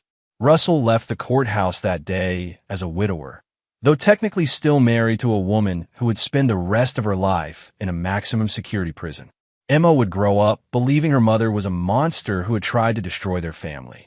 That evening, Russell sat in his study reviewing architectural plans for a new project while Emma played in the next room. The life he'd constructed around them was perfect now. No complications, no betrayals, no messy emotions to navigate. He had built the ultimate structure, a reality where he was the hero, Tracy was the villain, and Emma was the innocent victim who needed his protection. It was a masterpiece of psychological architecture, and it would last for the rest of their lives. Russell Klein had learned that revenge, properly executed, wasn't about destroying your enemies. It was about constructing a new reality where your enemies destroyed themselves, and you emerged as the righteous survivor. Chapter 9. The Perfect Life. 5 years had passed since Tracy Klein's sentencing, and Russell had constructed what appeared to be the perfect life from the ashes of his family's destruction. Emma, now 12, was thriving academically and socially, with no apparent trauma from her mother's betrayal. Russell had received the Father of the Year award from the city's Family Services Organization and had been featured in parenting magazines as an example of how single fathers could provide stability for their children. The architectural firm had expanded into 3 states, largely due to the sympathy and admiration Russell had garnered as the man who'd survived his wife's attempt to murder him. Clients trusted him not just with their buildings, but with their stories of family difficulties and business challenges. Russell Klein had become the go-to architect for people who needed to rebuild their lives. Emma's relationship with her paternal grandparents, Douglas and Francine Chandler, had evolved exactly as Russell had planned. They saw themselves as her protectors against the truth about her mother, and they competed with Russell to provide her with love and stability. Emma was surrounded by adults who were invested in maintaining the narrative that her father was a hero and her mother was a monster. "Daddy, Jessica's mom asked me about Mommy again today," Emma said over dinner one evening. At 12, she was developing the angular features that reminded Russell of Tracy, but her personality was pure Klein, analytical, controlled, and loyal to family. "What did you tell her?" Russell asked, cutting his steak with surgical precision. "I told her that Mommy made bad choices and now she's in prison for trying to hurt people. Jessica's mom said she was sorry, and I told her it was okay because you take better care of me than Mommy ever did." Russell smiled with genuine warmth. "You handled that very well, sweetheart. Some people don't understand that families can be better after removing dangerous people from them." This was the conversation Russell had been cultivating for 5 years. Emma didn't remember her early childhood with Tracy clearly, and the narrative Russell had constructed had replaced most of her positive memories. In Emma's mind, her mother had always been unstable, selfish, and potentially dangerous. The few times Emma asked about visiting Tracy in prison, Russell had gently explained that it wouldn't be healthy for either of them. "Mommy is still the same person who planned to hurt our family," he would say. "She might try to manipulate you or lie to you about what really happened. My job is to protect you from that kind of psychological damage." Emma had stopped asking about visits years ago. Russell's social life had evolved as well. He'd dated occasionally, always women who were impressed by his devotion to Emma and his tragic backstory. He never let any relationship develop too seriously, claiming that Emma needed his full attention during her formative years. The truth was that Russell had no interest in remarrying. He had learned that marriage required trust and vulnerability, and he was incapable of either. The systematic destruction of Tracy had revealed something fundamental about his own nature. He was most comfortable when he had complete control over his environment and the people in it. Austin Hurley had been released from prison the previous year after serving 10 years of his 15-year sentence for good behavior. Russell had kept track of his former enemy through various sources, and the reports were exactly what he'd expected. Austin had emerged from prison as a broken man. His family in Ohio wanted nothing to do with him. His prospects for employment were limited by his criminal record, and his confidence had been completely shattered by years of believing he'd been manipulated into a murder conspiracy. Russell had arranged for one of his business associates to hire Austin for manual labor at a construction site, not out of charity, but because he wanted to observe the final results of his psychological warfare. Austin worked as a day laborer, lived in a halfway house, and spent his evenings at Alcoholics Anonymous meetings trying to make sense of how his life had gone so wrong. The man who had once been confident enough to seduce another man's wife now flinched when spoken to directly and apologized for taking up space in conversations. Russell's masterpiece was complete. The only loose thread in Russell's perfect construction was Tracy herself. She had spent 5 years in maximum security prison, and the reports Russell received through his connections in the legal community suggested that she had not adapted well to incarceration. Tracy had been attacked twice by other inmates who viewed her as a child-endangering monster. She spent most of her time in protective custody, with limited human contact and no possibility of appeal. Her initial claims of innocence had been replaced by a kind of catatonic acceptance of her fate.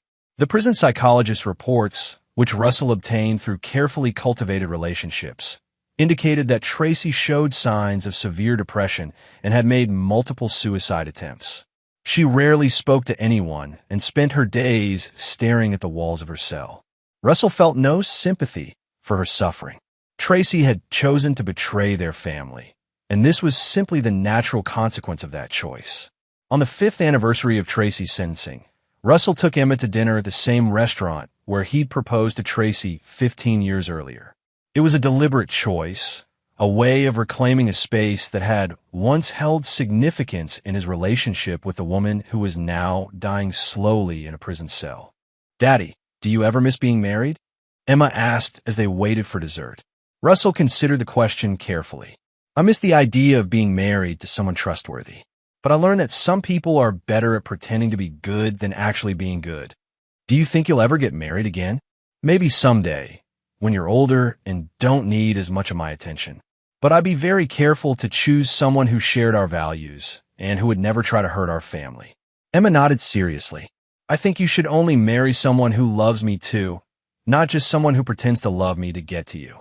Russell's smile was genuine. "That's very wise, sweetheart. You're already better at reading people than I was at your age."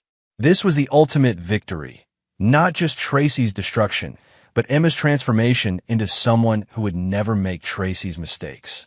Russell was raising a daughter who understood that loyalty was paramount, that betrayal was unforgivable, and that some people deserved everything bad that happened to them.